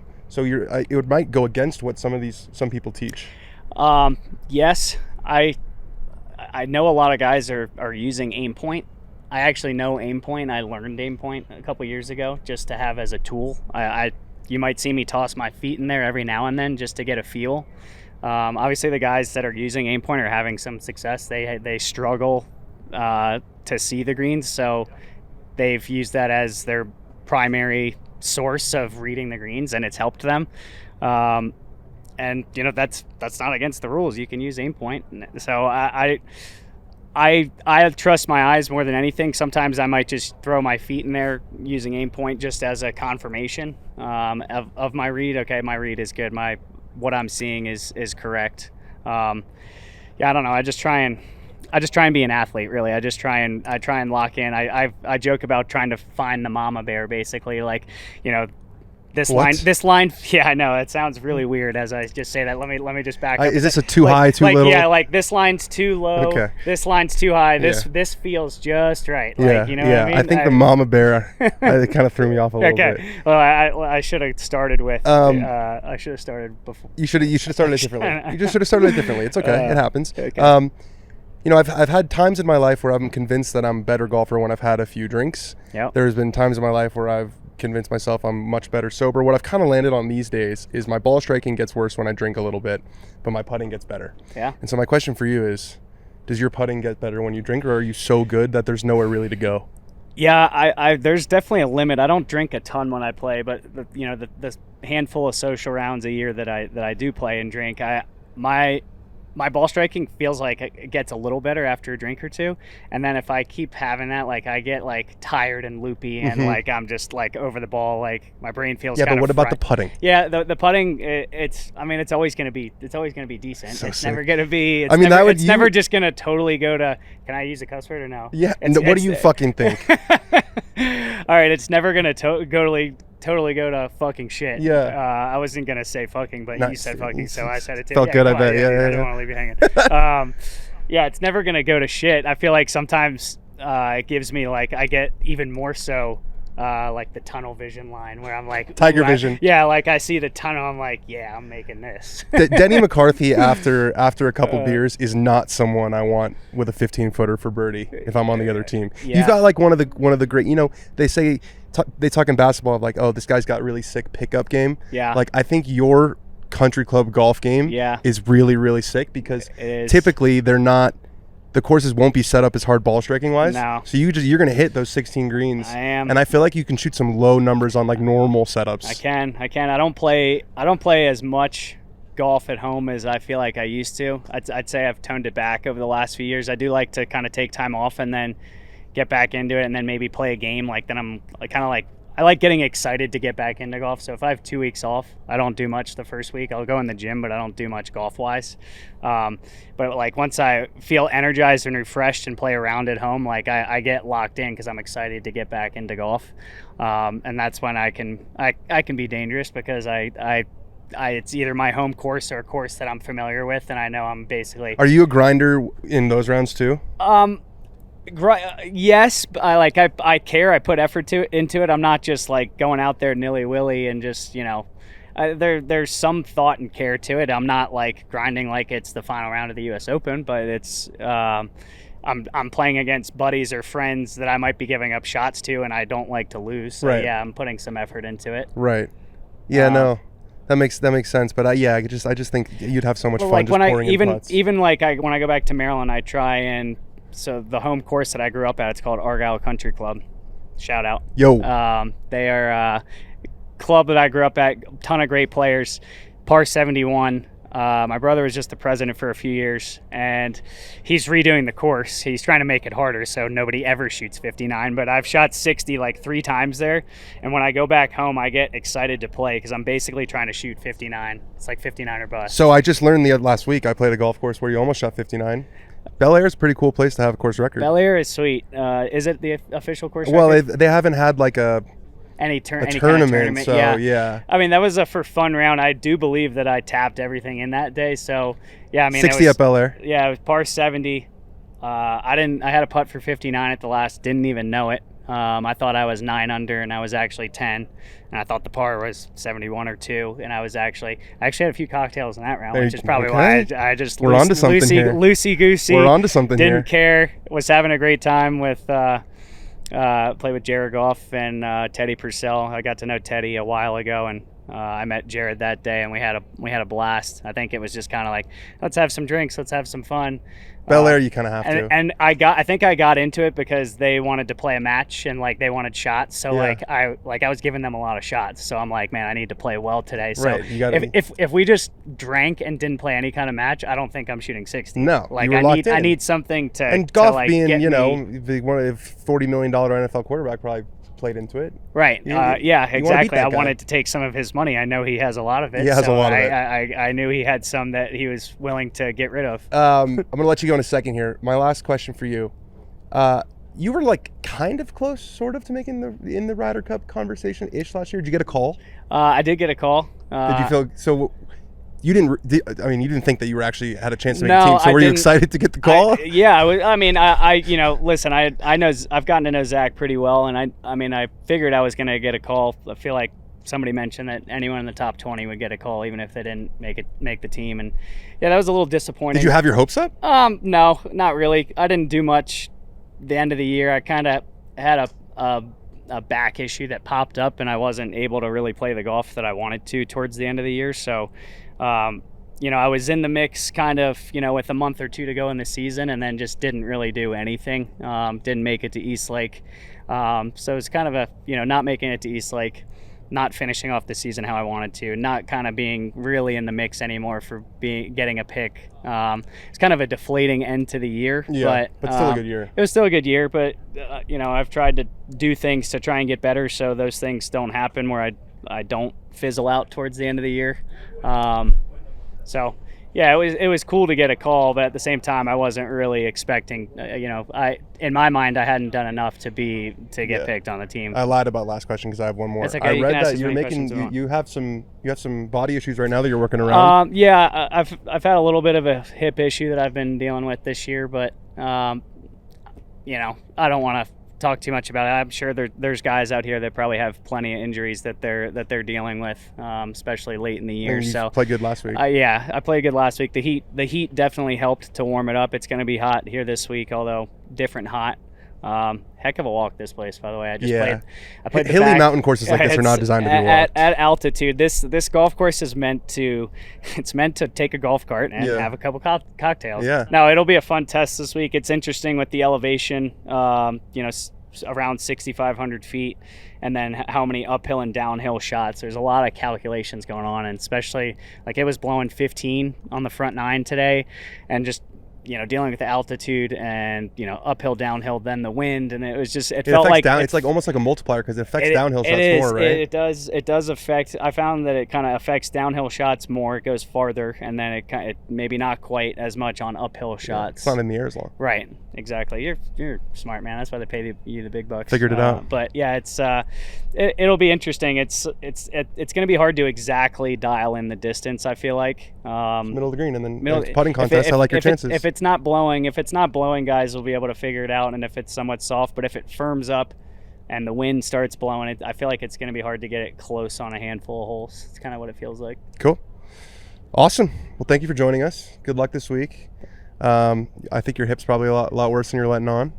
I'm just giving you shit. It's, you finished last week? 4th? I wish I finished 4th. What did you finish? I finished 9th. You finished 9th? It's basically 4th. Yeah.